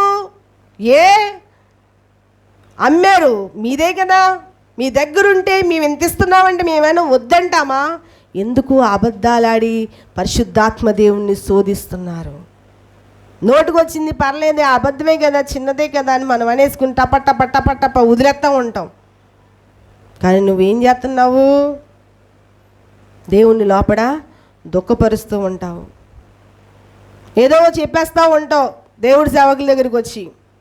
అయితే నీ గురించి తెలుస్తూనే ఉంటుంది, ఆ విషయం నీకు తెలీదు. అయితే నువ్వేం చెప్తున్నావో లోపల అర్థమైపోద్ది, నువ్వు శోధిస్తున్నావన్న విషయం కూడా అర్థమైపోతుందండి. కాబట్టి ఎంత మాత్రము పరిశుద్ధాత్మ దేవుణ్ణి శోధించడానికి వీల్లేదు, బాధ పెట్టడానికి వీల్లేదు. ఆ పేతురు గారికి అర్థమైపోయింది ఎందుకు శోధిస్తున్నారు, సాతానికి మీరు ఎందుకు లోబడిపోయారు అని అడుగుతున్నాడు. అక్కడ సాతాను ప్రేరేపిస్తున్నప్పుడు అబద్ధం చెప్పమని, నువ్వు ఇలా చెప్పమని చెప్తున్నప్పుడు నువ్వెందుకు లోబడిపోయావు? ఎందుకు లోబడిపోయారు మీరు? దాని వల్ల వాళ్ళకు వచ్చిన ప్రతిఫలం ఏంటి? పరిశుద్ధాత్మ దేవుణ్ణి వాళ్ళు శోధించడం వల్ల, పరిశుద్ధాత్మ దేవుణ్ణి మోసపరచడం వల్ల వాళ్ళకు వచ్చింది ఏంటి? మేలా. ఏమండి, మోసం చేయాలనుకున్నారంటే చూసారు ఎంత మంచిగా మాట్లాడాడో. పరిశుద్ధాత్మతో నింపబడి ఏమన్నాడు? పరిశుద్ధాత్మను మోసపుచ్చుటకు సాతాను ఎందుకు నీ హృదయమును ప్రేరేపించింది? ఆయన్ని మోసం చేయడానికి ఎవరు ప్రేరేపిస్తారు నిన్ను? సాతాను గాడు. నువ్వు వాడి ఫ్రెండ్వి. ఏంటండి, నువ్వు వాడి ఫ్రెండ్వి కాబట్టి వాడు ఏం చెప్తే అది నువ్వు చేసేస్తూ ఉంటావు. ఎవరిని మోసం చేయడానికి? పరిశుద్ధాత్మ దేవుణ్ణి. ఆయన్ని మోసం చేసేస్తావు నువ్వు అనుకుంటావేమో, కానీ ఆయన ఎప్పుడు మోసపోడు. మోసపోతాడా? ఎప్పుడు మోసపోడు. మీరు ఎన్ని రకాలుగా మాట్లాడినా మోసపోడండి. కాబట్టి అక్కడ పేతురు వెంటనే ఆ మాట అన్న తర్వాత ముందు ఎవరు చనిపోయారు? భర్త చనిపోయాడు. ఆ తర్వాత ఇంకా అతన్ని పాతిపెట్టిన వాళ్ళు అక్కడే ఉన్నారు. ఈ లోపల భార్య వచ్చి, అయ్యా ఇదిగో, ఏమ్మా అని చెప్పారు. ఇదిగో ఇంతకే అమ్మేవంటే ఇంతకే అమ్మానంటున్నాడు. అప్పుడేమన్నాడు? ఎందుకు మీరు ఏకీవించారు? పరిశుద్ధాత్మ దేవుణ్ణి శోధించడానికి ఎందుకు మీరు ఏకీవించి మాట్లాడారు అని అన్నాడు. ఇంకా మాట్లాడుతూనే ఉన్నాడు దైవజనుడు. ఆవిడేమైందండి? చనిపోయిందండి. మనం దైవజనుడితో మాట్లాడినప్పుడు జాగ్రత్తగా మాట్లాడాలి. ఎందుకంటే వాళ్ళు పరిశుద్ధాత్మతో ఉంటారు కాబట్టి వాళ్ళని మోసపుచ్చేలాగా మాట్లాడదామని అనుకున్నా ఏమండి అది జరగని పని. ఎందుకంటే ఆత్మపూర్ణులుగా ఉన్న సేవకులకి అర్థమైపోతుంది. ఏమవుతుందండి? అర్థమైపోతుంది. దానివల్ల నువ్వు శోధించడము, దానివల్ల నువ్వు మోసం చేసావన్న మాట నీకు వచ్చేస్తున్నాయి. దానివల్ల నీకు వచ్చే ప్రయోజనము మేలా అంటే ఇంత కూడా రాదు. మేలు ఏమొస్తుంది? కీడే వస్తుంది. అబద్ధాలు కానీ, మోసపుచ్చే మాటలు కానీ, ఏమండి వ్యతిరేకపు మాటలు కానీ వాళ్ళతో మాట్లాడడానికి వీల్లేదు. జాగ్రత్త. పేతురు ఇంకా మాట్లాడుతూ ఉండగానే వాళ్ళ ప్రాణాలు ఏమైనాయండి? గాల్లో కలిసిపోయినాయండి. ఎందుకు శోధిస్తున్నారు పరిశుద్ధాత్మ దేవుణ్ణి? మనం పరిశుద్ధాత్మ దేవుణ్ణి శోధించడానికి వీల్లేదు. మనం పరిశుద్ధాత్మ దేవుణ్ణి మోసపుచ్చాలన్న ప్రయత్నము కూడా మనలోకి రావడానికి వీల్లేదు. ఆయన ఎప్పుడూ మోసపోడు. ఆయనకి అన్నీ ఎరిగినవాడే. నువ్వు మోసపోతావేమో కానీ ఆయన మోసపోయే అవకాశము లేదు. పేతురు వెళ్ళాడని కూడా పేతురు వెళ్ళాడా? అననీయ సప్పీర ఎంతకు అమ్మారో, ఎంత తెచ్చారో ఆయన ఏమైనా అమ్మాడు? వెళ్ళి చూశాడండి? ఏమీ చేయలేదు. ఆయన ఉన్న స్థానంలో ఆయన ఎక్కడ బోధించుకున్నాడో, ఎక్కడ సువార్త చేస్తున్నాడో అక్కడే ఉన్నాడు. కానీ ఇన్ఫర్మేషన్ ఎవరిచ్చారు? పరిశుద్ధాత్మ దేవుడు. ఆయన ఇచ్చేస్తాడు ఇన్ఫర్మేషన్ అంతా. పరిశుద్ధాత్మ దేవుడు ఇస్తాడండి. పైపొచ్చికి వెళ్ళొచ్చి ఇంతకే అమ్మావంటే ఇంతకే అంటున్నారు. ఆయన అడిగినప్పుడైనా వాళ్ళు నిజం చెప్పుంటే ఆ మరణం రాకపోయినేమో. అంతేనండి. అడిగినప్పుడు కూడా ఆ సమయం, ఆ కొంచెం సమయాన్ని కూడా వాళ్ళు ఏం చేశారు? వినియోగించుకోలేకపోయారు. సమయం ఇవ్వకుండా ఆయన ఏది చేయడండి. దేవుడు తొందరపడిపోయి శిక్షలేం విధించాడండి. తెలుసా మీకు? ప్రతిదానికి సమయం ఇస్తాడు. ఇస్తాడా ఇవ్వడండి? ప్రతిదానికి ఇస్తాడండి. దాన్ని వినియోగించుకోవడం మనకి తెలియాలి. దాన్ని ఎలా వినియోగించుకోవాలో మనకి తెలియాలి. కాబట్టి వాళ్ళు అలా అడిగినప్పుడైనా సరే ఏమాత్రం కూడా నిజం చెప్పలేదు. ఎంతకే అన్నారు. అంతే. ఎందుకు పరిశుద్ధాత్మ దేవుణ్ణి శోధిస్తున్నారు? నాతో మీరు మాట్లాడుతున్నానని అనుకుంటున్నారు, నన్ను మోసం చేస్తున్నారని మీరు అనుకుంటున్నారు. కానీ ఎవరిని మోసం చేస్తున్నారు? నాలో ఉన్నటువంటి పరిశుద్ధాత్మ దేవుణ్ణి మోసం చేస్తున్నారు. మనుషునితో కాదు మాట్లాడింది నువ్వు. పై రూపాన్ని, సేవకుల యొక్క పై రూపాన్ని మాత్రమే చూస్తారు. అబద్ధాలు చెప్పేవాళ్ళు, మోసపుచ్చే మాటలు మాట్లాడేవాళ్ళు. లోపడున్న ఆత్మ వాళ్ళకేం తెలుస్తుంది? అలాంటి వాళ్ళకి తెలియకపోవడం వల్ల వాళ్ళు అలా మాట్లాడుతూ ఉంటారంటండి. కానీ పేతురు ఏమన్నాడు? మళ్ళా చదవండి. నీవు మనుషులతో కాదు దేవునితోనే నువ్వు అబద్ధవాడావు. ఏమండి? పేతురు ఏమన్నా దేవుడా అండి? పేతురు మనిషి, దైవజనుడు అంతే. కానీ వాళ్ళు ఏం చేశారంటండి? దేవునితోనే నువ్వు అబద్ధవాడేవని పేతురు గారు మాట్లాడుతున్నాడు. కాబట్టి చాలా జాగ్రత్తగా ఉండాలి. మనము ఏది పడితే అది మాట్లాడేద్దాము, అబద్ధాలు చెప్పేద్దాము అని అనుకుంటే ఆత్మపూనులకి తెలిసిపోతుంది. ఏమండి? లోపల పరిశుద్ధాత్మ దేవుడు ఇది రైట్ కాదు, పలానా ఆవిడ నీకు అన్నీ చెప్పిందంతా సుత్తే, ఏమండి వాళ్ళ జీవితం ఇది అని చెప్పి చక్కగా చాలా క్లారిటీగా చూపిస్తూ ఉంటాడు. అలాగే చూపించాడు పేతురు గారికి కూడా. దెబ్బకి వాళ్ళు ఏమయ్యారు? చనిపోయారండి. జాగ్రత్త, పరిశుద్ధాత్మ దేవుణ్ణి మనము శోధించడానికి వీల్లేదు. దైవజనులతో ఒకవేళ చెప్పాలనుకుంటే చెప్పు, లేదంటే మానే, నష్టమేమీ లేదు. ఏ విషయమైనా సరే, ఏదైనా సరే, కానీ అబద్ధాలు మాత్రము చెప్పొద్దు. దానివల్ల కొని తెచ్చుకునేది ఏంటండి? శిక్షలు. కాబట్టి చాలా జాగ్రత్తగా మనము ఉండాలి. ఏదో నోటుకొచ్చింది అబద్ధమే కదా అనుకున్నారు పాపం వీళ్ళిద్దరు భార్యాభర్తలు. పాపం ఏకీపించి పోన్లే మనం కొంచెం దాచుకుందాంలే, కొంచెం ఇచ్చేద్దాంలే, నోటుకొచ్చిందే కదా పర్లేదులే, చిన్నదే కదా అనుకున్నారు. కానీ వాళ్ళు ఎవరితో అబద్ధం ఆడాడని చెప్తున్నాడు పేతురు? మనుషునితో కాదు, నువ్వు దేవుడితోనే మీరు అబద్ధం ఆడారు. ఎందుకు ఇంత పాపానికి మీరు ఒడిగట్టారు? ఎందుకు ఇలా మీరు అయిపోయారు? నేనేమన్నా తెమ్మని అడిగానా? తెమ్మని నేనేం అడగలేదే, మీరే తెచ్చారు. తెచ్చి మరి ఎందుకు ఇలా అబద్ధం ఆడడం అని చెప్పి, ఎందుకు ఇలా మోసం చేయడం అని అడిగితే, ఆ మాటలు ఇంకా మాట్లాడుతూ ఉండగానే దేవుని శిక్ష వాళ్ళ మీదకి రావడము జరిగింది. ఏదైనా ఉంటే చెప్పాలనుకుంటే చెప్పండి, నిజం. అంతేగాని సేవకులతో అబద్ధాలు మాత్రము చెప్పకండి.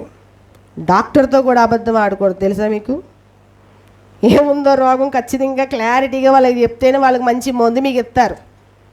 అంతేనండి, మంచి మందు నీకు గుణ ఇచ్చే మందు రావాలంటే ఖచ్చితంగా క్లియర్గా మనకి ఏ టు జెడ్ అన్నీ కూడా వాళ్ళకి చెప్పాలి. కొన్ని దాసేసి, కొన్ని మూసేసి, కొన్ని ఏదో చేసేస్తే వాడు ఏదో మందు ఇచ్చేస్తాడు. ఆ మందు నీకు ఏమవుతుంది? పని చేయడానికి పని చేయదు, పని చేయకూడని అవసరం లేని దానికి పని చేస్తూ ఉంటుంది. ఎందుకది ప్రయోజనం ఉండదు. కాబట్టి జాగ్రత్తగా ఉండండి. పరిశుద్ధాత్మ దేవుడితో ఆటలాడడానికి వీల్లేదు. మనము ఆటలాడేది పరిశుద్ధాత్మ దేవుడితో అన్న విషయాన్ని మనం తెలుసుకుంటే చాలా మంచిది. వాళ్ళు అనుకున్నారు దైవజనుడే కదా, ఏం పర్వాలేదులే, చెప్పేస్తే అబద్ధం చెప్తే ఏం పోతుందిలే అనుకున్నారు. అలా ఆటలాడుకున్నారు వాళ్ళు. కానీ లాస్ట్కి ఏమైందండి? ప్రాణాలు పోగొట్టుకున్నారు ఆ ఆటలో వాళ్ళు. జాగ్రత్త, కొన్ని సందర్భాల్లో ఇలాంటివి కూడా రావచ్చేమో, చెప్పలేము మనం ఏం జరుగుతుందో. అంతేనండి, మనకేం తెలుసు ఏం జరుగుతుందో? ఆ చిన్న అబద్ధమే కదా చంపేస్తాడేట అనుకుంటా ఎవరన్నాని. కానీ ఏమైంది అక్కడ? తీసేశాడు ప్రాణాలని. పోయేదిలో ఉన్నా తీసే ప్రభా ప్రాణం అని ప్రార్థన చేశాడా? చేయలేదు. చెప్పాడండి, చేయలేదు. అలాగేమని కేవలం పరిశుద్ధాత్మ దేవుని దూషించడము, పరిశుద్ధాత్మ దేవుని శోధించడము, పరిశుద్ధాత్మ దేవుని మోసపురచాలని సాతానుగారితో ఏకీభవించడం వల్ల వాళ్ళిద్దరు ఏమయ్యారండి? ప్రాణాలు పోగొట్టుకున్నాడు. సాతానుగాడు ఏం చెప్తాడు? వాడు యేసుప్రభునే మోసం చేయాలని చూశాడు. వెళ్ళు ఆ రాళ్ళు తీసుకుని రొట్టెలుగా చేసుకుని తినొచ్చు కదా నువ్వు. ఆయన తెలియదు మరి ఎలా తినాలో, ఏం చేసుకుని తినాలో ఆయన తెలియదు. ఈయన సలహాలు ఇవ్వాలి మరి. అలా పరిశుద్ధ ఆత్మదేవుణ్ణి మనం మోసం చేయడానికైనా, ఆయన్ని మనం ఏదో రకంగా ఆయన మార్గంలో నుంచి పక్క త్రోవ తప్పించాలన్నా కుయ్యుత్తులు పలికేది సాతానుగాడు. వాడిని మనం అణిచివేసుకుంటూ ఉండాలి ఎప్పటికప్పుడు. వాడిని అణచడం మనకు చేత కాదు. పరిశుద్ధాత్మదేవుణ్ణి అణిచేయడం ఈజీ. విశ్వాసులకేంటి, సేవకులకేంటి, ఎవరికైనా సరే వాడిని ఎలా అణుచుకోవాలో తెలియదు. దేవుడు ఏం చేయమన్నాడు? దేవుడికి లోబడి ఉండండి, అపవాదిని ఎదిరించండి అని చెప్పాడు. ఆ పని చేయరు, లోబడే పని చేయరు, అపవాదిని ఎదిరించే పని చేయరండి. ఆడికి లోబడిపోతారు, ఈయనకి వ్యతిరేకం చెప్పేస్తూ ఉంటారు. క్రైస్తవుల్లో చేసే పని ఇదేనండి. లోబడాలని చెప్పిన వారికి లోబడడం చేత కాదు, ఎదిరించాలని చెప్పిన వారికి లోబడడం చేతనవుతుంది. ఎలా అండి మరి? ఎలాగా మనల్ని రక్షించడం దేవుడు చెప్పండి ఈసారి? చేయవలసిందంతా చేసేసాడు ఆయన. ఆయన కుమారుని పంపించాడు, మనకి రక్షణ ఇవ్వడం కోసం ప్రాణం పెట్టించాడు, రక్తం కార్పించాడు, ఆదరణకర్తకు ఆత్మనిచ్చాడు. మనల్ని మంచి మార్గంలో నడిపించడానికి ఇన్ని చేసినా సరే మనం మాత్రము దేవుడికి లోబడే పని మాత్రము చేయలేకపోతున్నాము. సాతానుగాడికి మాత్రం బాగా చోటిచ్చేస్తున్నాం. ఏంటండి, వాడికి మాత్రం బాగా చోటిస్తున్నాం. వాడిని ఎలా నెగ్గింతామంటే మళ్ళా మామూలుగా కాదు, పెద్ద పెద్ద కప్పులు ఇచ్చేలా నెగ్గింతాం.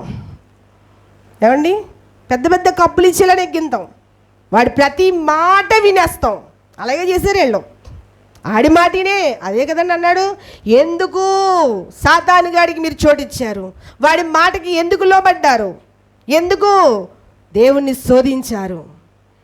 మనం తెలుసుకోవలసిన విషయం ఏంటంటే, వాడికి చోటిచ్చి మనం మాట్లాడుతున్నాము అంటే దేవుణ్ణి మనము, పరిశుద్ధాత్మ దేవుణ్ణి మనం ఏం చేస్తున్నట్టు? శోధిస్తున్నట్టు. వాడికి చోటిచ్చి మనం మాట్లాడుతున్నామంటే వాడి వైపు, వాడి తరపున పరిశుద్ధాత్మ దేవుణ్ణి మోసపరుస్తున్నట్టే. నీలో పని చేస్తే దేవుని ఆత్మ మాత్రమే పని చేయాలి. దురాత్మ ఎందుకు పనిచేస్తుంది? సాతాను ఆత్మ ఎందుకు పనిచేస్తుంది? ఏమండి, ఎందుకు పనిచేస్తుంది చెప్పండి. వాడంటే బాగా క్లోజ్ అండి, మాకు ఇష్టమండి బాబు, వాడు మంచి మంచి సలహాలు ఇస్తాడు, వాడే మమ్మల్ని పరలోక రాజ్యం చేరుస్తాడంటారా?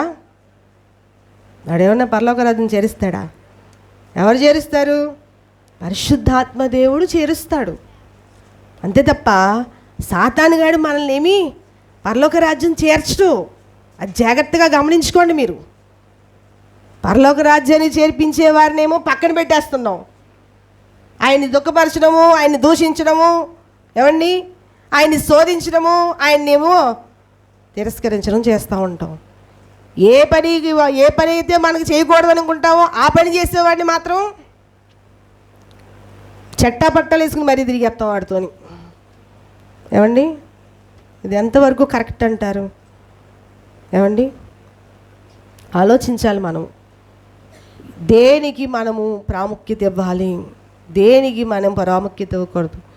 ఎవరు మన జీవితంలో ఇంపార్టెంటు, ఎవరు మనకి ముఖ్యమో మనం తెలుసుకోవాలండి. అక్కడ ఏమైందండి? పరిశుద్ధాత్మ దేవుణ్ణి శోధించారంటండి. సాతానుగాడి చేత ప్రేరేపించబడి శోధించారంటండి. సాతానుగాడి చేత ప్రేరేపించబడి పరిశుద్ధాత్మ దేవుణ్ణి మోసపుచ్చాలనుకున్నారంటండి. వాళ్ళ పాపం దైవజనుడే కదా అనుకున్నారు. కానీ జరిగిన సంఘటన ఏంటి? అక్కడ దేవుణ్ణి, పరిశుద్ధాత్మ దేవుణ్ణి వాళ్ళు దూషించిన వారిగా, శోధించిన వారిగా, మోసపుచ్చిన వారిగా మారిపోయారనే విషయము తెలియట్లేదు. నువ్వు సాతానుగాడు మాట ఆలకించి నువ్వు ఇలాంటి పనిలో పూనుకుంటే కనుక ఖచ్చితంగా ఏమాత్రము కూడా నీకు పరిశుద్ధాత్మ దేవుని సహాయము దొరకదు. కాబట్టి వాడిని అణిచాలి.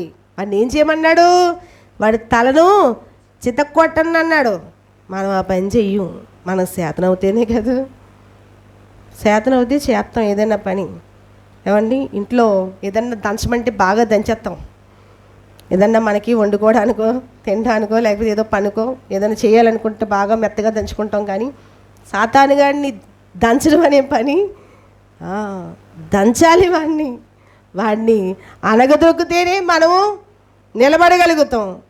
వాడిని అణగదొక్కపోతే మనం ఎంత మాత్రం నిలబడడం అనేది జరగని పని. కాబట్టి సాతానుగాడితో ఏకీభవించి పరిశుద్ధాత్మ దేవుణ్ణి శోధించడానికి వీల్లేదు. సాతానుగాడితో ఏకీభవించి పరిశుద్ధాత్మ దేవుణ్ణి మోసపరచడానికి వీల్లేదండి. కాబట్టి వాడితో మనం ఏకీభవించడానికి వాడే మనకేం చేసి పెట్టాడు? మనం ఏకీభవించవలసింది ఎవరితో ఏకీభవించాలి? పరిశుద్ధాత్మ దేవుడితో మనము పెనవేసుకుని మనము ఉండాలి. అలా ఉంటేనే మనతో ఆయన ఉండడానికి ఇష్టపడతాడు. కాబట్టి ఎంత మాత్రము కూడా మనము పరిశుద్ధాత్మ దేవుణ్ణి శోధించడానికి వీల్లేదు. సరే, 4వది, పరిశుద్ధాత్మను తిరస్కరించవద్దు. పరిశుద్ధాత్మను తిరస్కరించవద్దు. హెబ్రీలకు రాసినటువంటి పత్రిక 10వ అధ్యాయం 29వ వచనం చూడండి.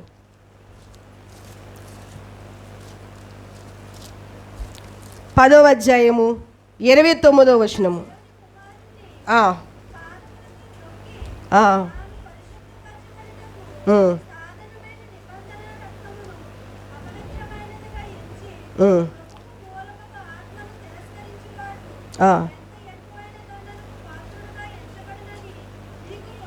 చూడండి, ఇట్లుండగా దేవుని కుమారుని పాదములను త్రొక్కి తాను పరిశుద్ధపరచబడుటకు సాధనమైన నిబంధన రక్తమును అపవిత్రమైనదిగా ఎంచి కృపకు మూలమగు ఆత్మను తిరస్కరించిన వాడు ఎంత ఎక్కువైన దండనకు పాత్రుడుగా ఎంచబడునని మీకు తోచును. చూసారండి, ఏమంటున్నాడండి? యేసు క్రీస్తు కుమారుని, అంటే దేవుని కుమారుని పాదములను త్రొక్కి, ఏమండి, ఇంకేమన్నాడండి?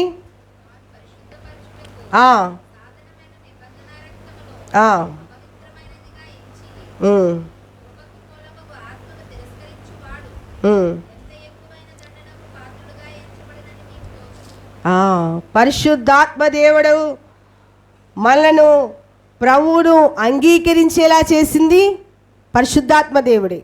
ఏమండి? యేసుక్రీస్తుని అంగీకరించేలా చేసేది పరిశుద్ధాత్మ దేవుడే. ఇక్కడ అంటాడు, అలాగా అలాగా దేవుడి యొక్క కుమారుని పాదములను త్రొక్కి, అంటే యేసుక్రీస్తు యొక్క ప్రభుని మనము అంగీకరించి తర్వాత ఆయన పాదములు, అంటే యేసుక్రీస్తు విశ్వాసము ఉంచినప్పటికీ కూడా ఆయన్ని తిరస్కరించడము, తాను పరచబడుటకు సాధనమైన నిబంధన రక్తమును అపవిత్రమైనదిగా ఎంచి కృపకు మూలమగు ఆత్మను తిరస్కరించినవాడు. కృపకు మూలమగు ఆత్మను తిరస్కరించినవాడు అంటే ఆయన్ని అంగీకరించాలన్నా, ఆయన్ని సేవించాలన్నా, ఆయన్ని పూజించాలన్నా ఇదన్నిటికీ కారణం ఎవరు? పరిశుద్ధాత్మ దేవుడే. కానీ అవన్నీ పక్కన పెట్టేసి ఏం చేస్తున్నారండి? పరిశుద్ధాత్మ దేవుణ్ణి తిరస్కరించడం అనేది చేస్తున్నారంటండి. పరిశుద్ధాత్మ దేవుణ్ణి తిరస్కరించిన వాడికి ఏమవుతుందంటండి? ఎంత ఎక్కువైన దండనకు పాత్రుడుగా ఎంచబడని మీకు తోచును. పరిశుద్ధాత్మ దేవుణ్ణి తిరస్కరిస్తే ఏమొస్తుందండి? దండన వస్తుంది. ఆ దండన ఏంటండి? నరకము. పరిశుద్ధాత్మ దేవుణ్ణి తిరస్కరించిన వారికి నరకమే శరణం. ఇంక మరి ఏది కూడా లేదు. ఎంత మాత్రము కూడా పరిశుద్ధాత్మ దేవుణ్ణి తిరస్కరించడానికి వీల్లేదు.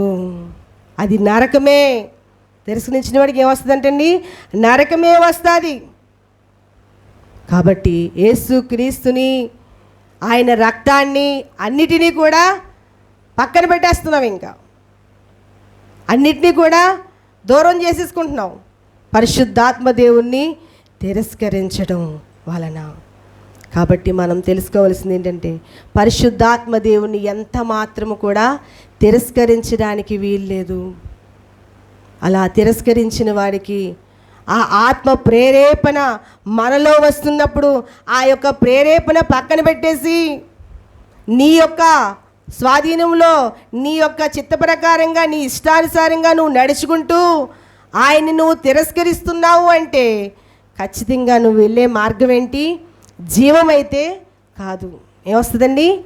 మరణమే, నరకమే వస్తుంది తప్ప ఏ మాత్రము కూడా నీకు జీవమైతే రాదని చెప్తున్నాడండి. కాబట్టి మనం తెలుసుకోవలసింది ఏంటి అంటే, పరిశుద్ధాత్మ దేవుని యొక్క సహాయము మనకి చాలా చాలా అవసరము. ఆయన మనలో ఉండి నడిపిస్తేనే మనం నిత్యరాజ్యానికి వెళ్తాము. ఆయన్ని తిరస్కరిస్తే మనం ఏ మాత్రము కూడా నిత్యరాజ్యానికి వెళ్ళే అవకాశము లేదు. కాబట్టి దేవుడిచ్చినటువంటి కృపను మనం తిరస్కరించుకోకూడదు. దేవుడిచ్చినటువంటి ధన్యతను మనం తిరస్కరించుకోకూడదు. ఆయన మనలో ఉండి మనల్ని ఎంతో మంచి మార్గంలో, సన్మార్గంలో నడిపిస్తూ ఉంటాడు. నేను అలా వెళ్ళను, నేను ఇలాగే వెళ్తాను, అలా చేయను, ఇలాగే చేస్తానని నువ్వు అలాగా ఆయన్ని తిరస్కరిస్తే ఏం చేస్తానన్నాడండి? నీకు విరోధి అయిపోతాడన్నాడు. విరోధం అయిపోతే ఎక్కడుంటావు? దేవుడికి విరోధులైన వారు ఎక్కడుంటారండి? నరకంలోనే ఉంటారు. మరి నువ్వు తిరస్కరిస్తున్నావు, నీలో ఉన్న పరిశుద్ధాత్మ దేవుని నువ్వు తిరస్కరిస్తున్నావు, నువ్వు విరోధం అయిపోతున్నావు. నువ్వెక్కడుంటావు? ఎక్కడుంటావండి? నరకంలోనే ఉంటాము. అక్కడ అంటున్నాడు, ఏమంటున్నాడండి?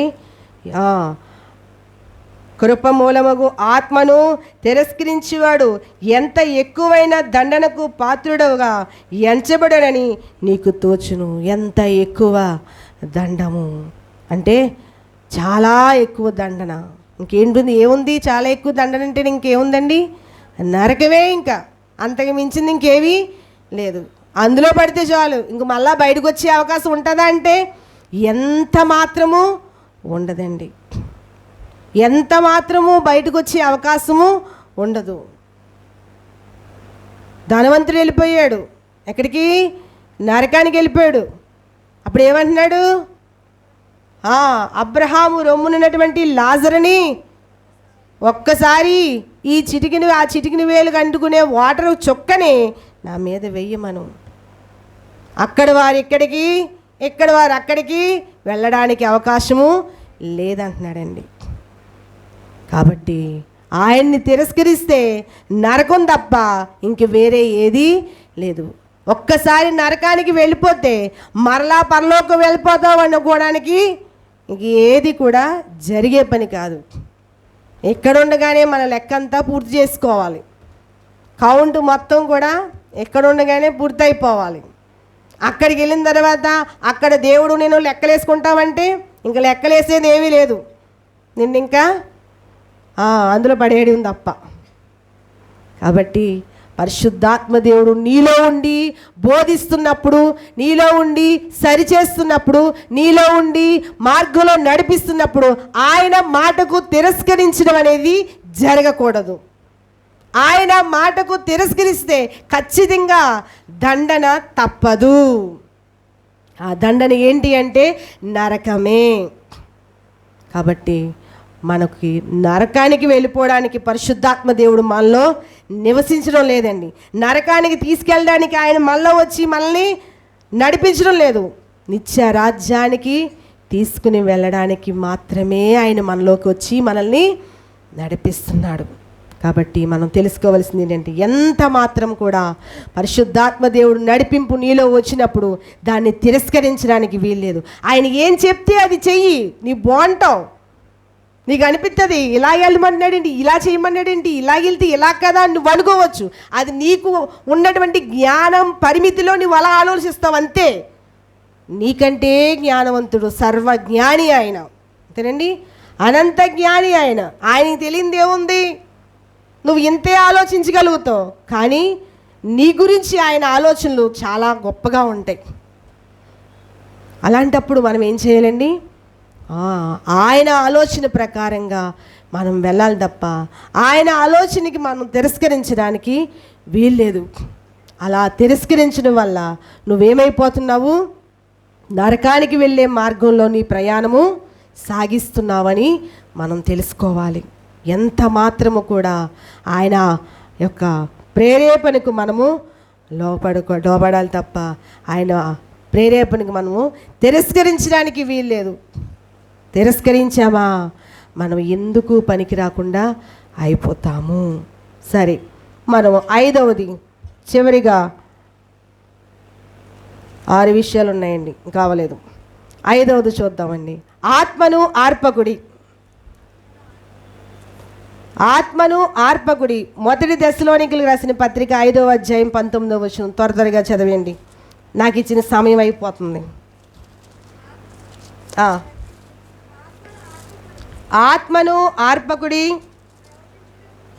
ప్రవచించుటకు నిర్లక్ష్యము చేయకుడి. ఆత్మను ఆర్పకుడి. పరిశుద్ధాత్మ దేవుణ్ణి ఆర్పడానికి వీల్లేదు. మరెవరమండి ఆయన ఆత్మను ఆర్పడానికి? మనలో ఆయన ఆత్మ నివసిస్తున్నప్పుడు మనకి కొన్ని రకాలైనటువంటి వరాలు ఇస్తాడు దేవుడు మనకి. ఆ వరాలతో మనం వాడబడాలి అంతే. ఆర్పడానికి మనమెవరు అండి?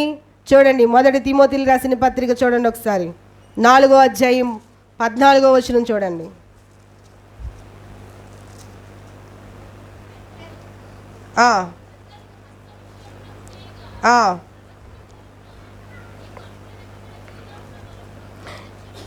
నీకు అనుగ్రహింపబడి నీలో ఉన్న వరములను అలక్ష్యము చేయకుము. వరాలను అలక్ష్యము చేస్తున్నావు అంటే నువ్వు పరిశుద్ధాత్మ దేవుణ్ణి ఏం చేస్తున్నట్టు? ఆర్పివేస్తున్నావు. ఆయన నీలో ఉండి ఒక జ్యోతిలాగా ప్రబలుతూ ఉంటాడు. ఆయన ఆత్మ వరాలిచ్చి ఆయన వాడబడుతూ ఉన్నప్పుడు నువ్వు ఆ వరాల్ని భూమిలో కప్పెట్టేసేవాళ్ళలాగా మనము ఉండకూడదు. నీకు ఏ వరం ఇస్తే ఆ వరంతోనే వాడబడు. వాళ్ళు ఏదో అనుకుంటున్నారు, వాళ్ళు నా కోసమే గుసగుసలు చెప్పుకుంటున్నారు, వాళ్ళు నా కోసమే మాట్లాడుకుంటున్నారు, నేను భాషలు మాట్లాడుతుంటే అలాగంటున్నారు, నేను ప్రవచనం చెప్తుంటే ఇలాగంటున్నారు, నేను దర్శనం చెప్తే ఇలాగంటున్నారు, నేను కళలు చెప్తే అలాగంటున్నారు అని చెప్పి నువ్వు నీ ఆత్మను ఆర్పుకుంటే నష్టపోయేది ఎవరైతే ఆర్పివేసుకుంటున్నారో వాళ్ళు. అంతేనండి. ఆత్మను ఆర్పొద్దు అన్నాడంటే అది ఒక ఆజ్ఞ. ఆర్పకుడి అన్నాడు అంటే ఆజ్ఞనండి. కాబట్టి ఆత్మను మనం ఏమాత్రం కూడా ఆర్పకూడదు. మనం ఆత్మను ఆర్పుకుంటే అజ్ఞానులు మనం. ఆయన మనలో ఉండి పని చేస్తున్నప్పుడు ఆయన పని ఎందుకు మనం ఆటంకపరచాలి? ఆయన మనలో ఉండి దెయ్యాలు వెళ్ళగొడుతుంటే ఎందుకు ఆటంకపరచాలి? ఎవరో దెయ్యం పట్టుకున్నాడు, ప్రార్థన చేయడానికి రమ్మన్నారు అనుకో, వెళ్ళి ప్రార్థన చేయి, నీలో ఉన్న పరిశుద్ధాత్మదేవుడు వెళ్ళగొడతాడు, నువ్వు కాదు. పరిశుద్ధాత్మదేవుడు వెళ్ళగొడతాడు. నువ్వు వెళ్ళలేదనుకో దెయ్యం వెళ్తుందండి. నువ్వు వాడబడలేదనుకో ఆ దెయ్యం వెళ్దావు. నువ్వు ఏదో దేవుడు చెప్పమని చెప్తాడు మెసేజ్, నువ్వు చెప్పు. అర్థం చేసుకోవడం ఇంక వాళ్ళ ఇష్టం. ఇంకా నీకు చెప్పమన్నాడా చెప్పుకో. నెమ్మదిగా వెళ్ళి అమ్మా నీకోసం ఇలా దేవుడు చెప్పాడని చెప్పు. వాళ్ళు అపార్థం చేసుకుంటారని కూడా తెలుసు మనకి, ఎందుకంటే అపార్థాలే ఎక్కువ ఉంటాయి, అవి అనర్థాలకి దారి తీస్తూ ఉంటాయి. నిజం చెప్పినా సత్యం చెప్పినా, రాత్రి చెప్పారు కదండి వాక్యంలోని, ఆయన ఏదో మంచి పని చేయడానికి వెళ్తే ఏమొచ్చిందండి? చూసారండి, అలా ఉంటుంది. అయినా సరే పర్వాలేదు, నీ ఆత్మను మాత్రం నువ్వు ఆర్పుకోకూడదు. కాబట్టి నువ్వు చేయవలసిన డ్యూటీ నువ్వు చేసేయి. మనం చేయవలసిన డ్యూటీ, మనకు అప్పచెప్పిన పని మనం చేసేయాలి. మనం చేయకుండా అక్కడే ఉండిపోయి ఆత్మను ఆర్పిస్తే ఎలాగా? పరిశుద్ధాత్మదేవుని లోపల వరాలిచ్చేనే వాడబట్టలేదే అనుకుంటాడు ఆయన. అది కూడా ఆయన్ని శోధించడమే, అది కూడా ఆయన్ని బాధ పెట్టడం, అది కూడా ఆయన్ని దుఃఖపరచడమే, అది కూడా ఆయన్ని తిరస్కరించడమే. అక్కడ ఏమన్నాడండి? నీకు అనుగ్రహింపబడిన మీలో ఉన్న వరములను అలక్ష్యము చేయకుడి. వరాలు ఇచ్చాడా, వాడుకో అంతే తప్ప నువ్వు కొంచెం కింద మంచం కింద పెట్టేసి దాటిని అలా పెట్టేయకు, బూజు పెట్టేస్తుంది. కొంచెం కింద మంచం కింద పెట్టమని కాదు, నువ్వు చేయవలసిన పని ఏంటంటే దీపస్తంభంగా ఉండాలి, దీపస్తంభం మీద ఉంచాలి. నీ దీపం ఎక్కడెట్టాలి? అంతే తప్ప మనం ఎంత మాత్రం కూడా ఆర్పివేయడానికి మనమెవరమండి? దేవుడు మహాకృప వల్ల వచ్చిన ఆ వరాలని మనం ఎందుకు ఆర్పాలి? ఆత్మను ఆర్పకుడి. పరిశుద్ధాత్మ దేవుణ్ణి మనం ఎంత మాత్రం ఆర్పుకోవడానికి వీల్లేదు. ఆరిపోతే ఏం చేస్తావండి? నీ దగ్గర నుంచి తీసేసి ఇంకొకరికి ఇచ్చేస్తాడు. నువ్వు వాడలేదు కదా, ఎందుకులే, నీ దగ్గర ఉండే కంటే వాడబడే వాళ్ళకి ఇవ్వడం మంచిదని చెప్పి వాళ్ళకి ఇచ్చేస్తాడు. అప్పుడు నువ్వు కూర్చుని బాధపడడం తప్ప ఇంకేమీ లేదండి. కాబట్టి ఆత్మని ఏం చేయకూడదండి? ఆర్పకుడి. ఎవ్వరు ఏమనుకున్నా దేవుడు చెప్పిన మాట నువ్వు చెప్పుకో. ఎవరు ఏమనుకున్నా దేవుడు చేయమన్నది నువ్వు చేసుకో. అలా ఉంటేనే నీలో ఆత్మ ఎప్పుడు కూడా వెలుగుతూ ఉంటుంది. ఎలా ఉంటుందండి? ఆర్పడం అంటే ఆపోజిట్ ఏంటి? వెలగడమే కదండి. నీలో వెలిగించబడాలి, నువ్వు వెలుగుతూ ఉండాలని ఆయన ఆలోచిస్తుంటే నువ్వేమో ఆరిపోయే దీపంలాగా ఆరిపోయేదామని చూస్తుంటే ఇంకెలా కుదురుతుంది? నువ్వు ఆరిపోతే ఆరిపోయామో నీకు ఇంకా ఉంచిన అవసరం లేదని చెప్పి ఇంకొకరికి ఇచ్చేస్తాడు. జాగ్రత్త. పరిశుద్ధాత్మ దేవుణ్ణి మనం ఎంత మాత్రం కూడా ఆర్పడానికి వీల్లేదు. ప్రవచన వరం ఇచ్చారా, వాడబడుతున్నాడా, వాడుకోని. అలా నీలో ఉండి మాట్లాడని, నువ్వు ఆపేకు. కాబట్టి మనం తెలుసుకోవలసింది ఏంటి అంటే, అలాంటి వరాలు కలిగి ఉన్నాయని చెప్పి సొంత స్వప్రయోజనాలకి మాత్రము వాడుకోవడం సుమి. ఇది కూడా ఉంటుంది, జాగ్రత్త. ఏదో వరం ఇచ్చాడని చెప్పి ఏమండి నీ కోపం ఉన్న వాళ్ళ దగ్గరికి వెళ్ళి నువ్వు ఇలాగా అలాగా అని చెప్పకండి. ఏది చెప్పమంటే అది చెప్పాలి, అంతే తప్ప కోపం ఉన్న వాళ్ళ దగ్గరికి వెళ్ళో, ఇష్టం లేని వారి దగ్గరికి వెళ్ళో, ఇదిగో నీ కోసమే ఇలా చూపించాడు, నీ కోసమే అలా చెప్పాడు అని చెప్పారు అనుకోండి, అది వేరే అయిపోద్ది మళ్ళీ. ఏమండి, దేవుడు నీకు ఏది చెప్తే అదే చెప్పాలి, ఏది చూపిస్తే అది చెప్పాలి, ఏది మాట్లాడితే అది మాట్లాడాలి, ఏది ప్రవచించమంటే అది ప్రవచించాలి. సొంత పనులు మనము చేయడానికి వీల్లేదు. జాగ్రత్త. ఇందులో కూడా మోళీలు ఉన్నాయి, లేవనుకోకండి, ఉన్నాయి. ఏమండి, బోల్డ్ మోళీలు ఉన్నాయి. జాగ్రత్త. విన్నవాడు కూడా, ఆ ప్రవచనం చెప్పిన వారైనా, ఆ దర్శనం చెప్పిన వారిదైనా, ఆ యొక్క కళ చెప్పిన వారిదైనా మరలా నువ్వు ఒకసారి ప్రార్థన చేసుకో. ఆందోళన పడిపోయి, గంగిరి లేకపోయి, గాబరా పడిపోకు. ఒకవేళ ఏదైనా కీడు వచ్చిందన్న చెప్పిన మాట వింటే కనుక కంగారు పడిపోయి గబరి లేకపోవడం ఏం పని లేదు. దేవుడు ముందుగా మనకి మెసేజ్ తెలియపరిచాడంటే నీకు ఏది జరగకుండా ఉండడం కోసమో, నువ్వు ప్రార్థన చేసుకోవడం కోసమో, నిన్ను సరిచేయడం కోసమో, నిన్ను బాగుపరచడం కోసమే అయి ఉంటుంది. సంఘ క్షేమాభివృద్ధి కోసమే చెప్తాడు. అంతేనండి. జాగ్రత్త. అది కూడా చెప్పాడు అక్కడ. ఆ మాట మనం మర్చిపోకూడదు. అది ప్రవచనం అవని, లేకపోతే ఏ వరములో ఏదైనా సరే అది ఇతరులకు క్షేమాభివృద్ధి కొరకు మాత్రమే. ఏమండి, స్వప్రయోజనాలకి వాడుకోకూడదు. మళ్ళీ జాగ్రత్త. ఇది కూడా మనం తెలుసుకోవాలి. కాబట్టి మనం తెలుసుకోవాల్సింది ఏంటి అంటే, దేవుని ఆత్మను మాత్రము ఆర్పకూడదు, ఆర్పడానికి వీల్లేదు. చూడండి, 2వ తిమోతికి రాసిన పత్రిక 1వ అధ్యాయం 6వ వచనం కూడా చూడండి ఒకసారి.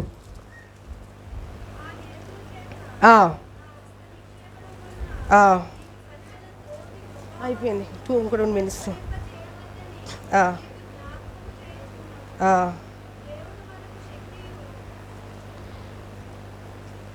2వ తిమోతికి రాసిన పత్రిక 1వ అధ్యాయము 6వ వచనము.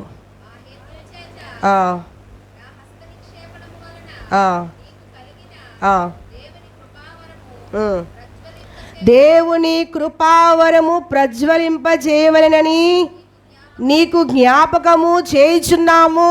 చూసారండి, దేవుడిచ్చినటువంటి కృపావరాన్ని ప్రజ్వలింపజేయాలి అంటే ఏంటి?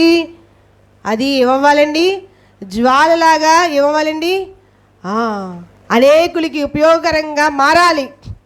అది ప్రజ్వలించబడాలి, బయటికి స్ప్రెడ్డింగ్ అవ్వాలి, తెలియపరచబడాలి. అంతే తప్ప దాన్ని ఏం చేయకూడదండి, ఆర్పివేయడానికి వీల్లేదు. ఎంత మాత్రము కూడా దేవుని కృపావరమును ప్రజ్వలింపచేయవలెనని నీకు జ్ఞాపకము చేయుచున్నాను. పౌలు గారు రాస్తూ మాట్లాడుతున్నాడు. ఆయన ఇచ్చినటువంటి కృపావరాల్ని మనం వాడాలి, అనేకులకు ఉపయోగకరంగా వాడాలి. అంతే తప్ప ఆత్మను ఆర్పివేయడానికి వీల్లేదు. అలా ఆర్పివేయడం కూడా పాపమే అవుతుంది. అది కూడా ఏమిటండి, పాపంలోకే కౌంట్లోకి వెళ్ళిపోతుంది. ఎందుకంటే మరి ఆయన చెప్పిన పని చేయట్లేదు కదా. ఆయన చెప్పింది చెయ్యకపోతే ఏంటిది? ఆజ్ఞాతిక్రమము పాపము అన్నాడు. అది కూడా పాపంలోకే కౌంట్లోకి వెళ్ళిపోతుంది. కాబట్టి దేవుడు వాక్యం సెలవిస్తున్నాడు, పరిశుద్ధాత్మ దేవుణ్ణి ఎంత మాత్రం కూడా ఆర్పడానికి వీల్లేదు. ఆయన నీలో పని చేయాలని ఇష్టపడినప్పుడు, ఆయన నీలో పని చేయాలని ఎంతో ఆయనకి సంతోషం పుట్టినప్పుడు నువ్వు జరిగించు. నీ శక్తికి కొలది నువ్వేం చేయాలి? జరిగించుకో. వాడబడని, ఆయన నీలో వాడబడాలని ఆయన ఇష్టపడుతున్నాడా? వాడబడని, మంచిదే నీకు. దానివల్ల నీకు కొన్ని వస్తాయి, రావని నేను అనసుమి. వ్యతిరేకతలు వస్తాయి, గొడవలు వచ్చేస్తాయి, కక్షలు వచ్చేస్తాయి, భేదాలు వచ్చేస్తాయి, అన్నీ వస్తాయి, కాదని నన్ను. కానీ నువ్వు నిలబడు. ఏం చేయాలి? ఆయన పని మాత్రం నువ్వు ఆపివేయడానికి వీలేదు. రావని నేను అన్ను, ఎందుకంటే అవి ఎలా ఉంటాయో కూడా మాకు తెలుసు కాబట్టి నేను చెప్తున్నాను. ఏమండి? కాబట్టి రావనే కాదు, శ్రమలు రావని నేను అన్న, కానీ వచ్చినప్పటికీ కూడా ఆయన ఆత్మ పని మాత్రం మనలో ఏం చేయాలి? జరగనివ్వాలి. ఎందుకంటే ఆత్మను ఆర్పకుడి ఆయన చెప్పాడు కాబట్టి ఆర్పడానికి మనకి వీల్లేదు. మనమెవరమండి ఆయన పని చేస్తుంటే ఆటంకపరచబడ్డానికి? నువ్వు ఇష్టమయ్యావు, నువ్వు నచ్చావు, నువ్వు బాగున్నావు, నీ జీవితం బాగుంది, నీలో ఉండి ఆయన వాడబడాలనుకుంటున్నాడు. నువ్వేం చేయాలి? వాడబడనివ్వాల్సిందే. ఎంత మాత్రం కూడా ఆర్పివేయడానికి వీల్లేదు. సరే, చివరిగా చూద్దాము. ఆత్మను ఎదిరించవద్దు. అపోస్తుల కార్యములు 7వ అధ్యాయము 51వ వచనము. అపోస్తుల కార్యములు 7వ అధ్యాయము 51వ వచనం చూడండి.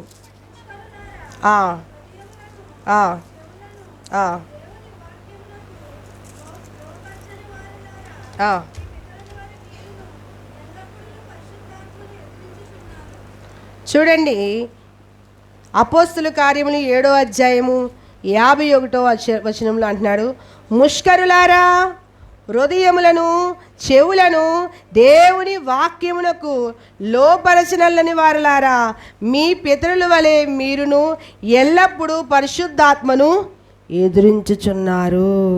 చూసారండి, ఈ బిరుదులని ఆ కాలంలో ఇశ్రాయేలు ప్రజలు పొందుకున్నారు. ఇప్పుడు కూడా దేవుడు మనతో కూడా మాట్లాడుతున్నాడు. ముష్కరులు రాలంటే ఇంకెంతో ఘోరమైనటువంటి పాపము చేసిన వారితో సమానము. మూర్ఖులు అనుకోవచ్చు, ఇంకా చాలా చాలా ఘోరమైనటువంటి పాపములు చేసిన వారు. ముష్కరులారా, హృదయములను చెవులను దేవుని వాక్యమునకు లోపరచనొల్లని వారులారా. హృదయాన్ని అలాగే ఏమండి చెవులను కూడా దేవుని వాక్యానికి లోపరచనొల్లని వారంట. మీ పితరుల వరే మీరును ఎల్లప్పుడూ పరిశుద్ధాత్మ దేవుణ్ణి ఎవరు ఎదిరిస్తారు? ముష్కరులు, మూర్ఖులైన వారు, ఏమండి చాలా ఘోరమైన పాపులు, అలాగే దేవుని వాక్యానికి ఎంత మాత్రము చోటు లేని వారు, ఏమండి దేవుని యొక్క వాక్యానికి హృదయం ఇవ్వలేని వారు, ఏమండి ఇలాంటి వారు ఏం చేస్తారంటండి? దేవుని పరిశుద్ధాత్మ దేవుణ్ణి ఏం చేస్తారు? ఎదిరిస్తారంటండి. పరిశుద్ధాత్మను ఎదిరించడానికి వీల్లేదు. ఇవన్నీ మనకి దేవుడు చెప్తున్నాడు. సంఘానికి ఎంతో అవసరమైన విషయాలు ఇవి. ఎంతో అవసరమైతేనే కానీ నన్ను అంతగా బలవంతమైన ఈ విషయాలు చెప్పమని నన్ను బలవంత పెట్టడు. ఇవి నాకు వచ్చి కొన్ని రోజులు అయిపోయింది, నేను అప్పటి నుంచి చూసుకుంటున్నాను, కానీ నాకు అర్థం అవ్వట్లేదు ఎలా చేయాలో, ఎలాగ దీన్ని నడిపించబడాలో నాకు అర్థం కావట్లేదు. దేవుడైతే చెప్పాడు, కానీ నాకు ఆయన ఇచ్చినటువంటి విషయాలు నాకు కొంతకాలం కొన్ని రోజులు నాకు అర్థం కాలేదు. కానీ దేవుడు మహాకృప వల్ల ఆయన ప్రేరేపించబడినటువంటి మాటలు ఈరోజు మీ ముందు పెట్టడానికి పరిశుద్ధాత్మ దేవుడు చాలా గొప్ప కృపను నాకు అనుగ్రహించాడు. కాబట్టి పరిశుద్ధాత్మ దేవుణ్ణి ఎదిరించకూడదు. ఎంత మాత్రము ఎదిరించడానికి వీల్లేదు. ఆయనకి లోబడి జీవించాలి తప్ప ఆయన్ని ఎదిరించి మనం ఏమీ చేయలేము. ఏమైనా చేయగలమండి? ఏమీ చేయలేము. పరిశుద్ధాత్మ దేవుణ్ణి ఎదిరించి మనమేకి చేయగలుగుతామండి? ఏమీ చేయలేము. ఆయన్ని ఎదిరించడానికి వీల్లేదు. ఆయన ఆత్మ యొక్క స్వారూప్యంలోకి మనం ఏం వేయాలండి? వెళ్ళిపోవాలి. ఆత్మ యొక్క స్వాధీనంలోకి మనము వెళ్ళిపోవాలి. పౌలు ఏమయ్యాడండి? ఆత్మ యొక్క స్వాధీనములోకి వెళ్ళిపోయాడు.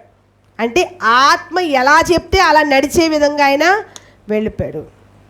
కొన్నిసార్లు పరిశుద్ధాత్మ దేవుడు మనల్ని కొన్ని స్థలాలకి వెళ్లకుండా కూడా ఆప్ చేస్తాడు. ఆ విషయంలో పౌలు గారు చాలా విషయాలు మనకి తెలియపరిచారు. మీ సేవకులు కూడా మీకు ఎన్నోసార్లు చెప్పారు.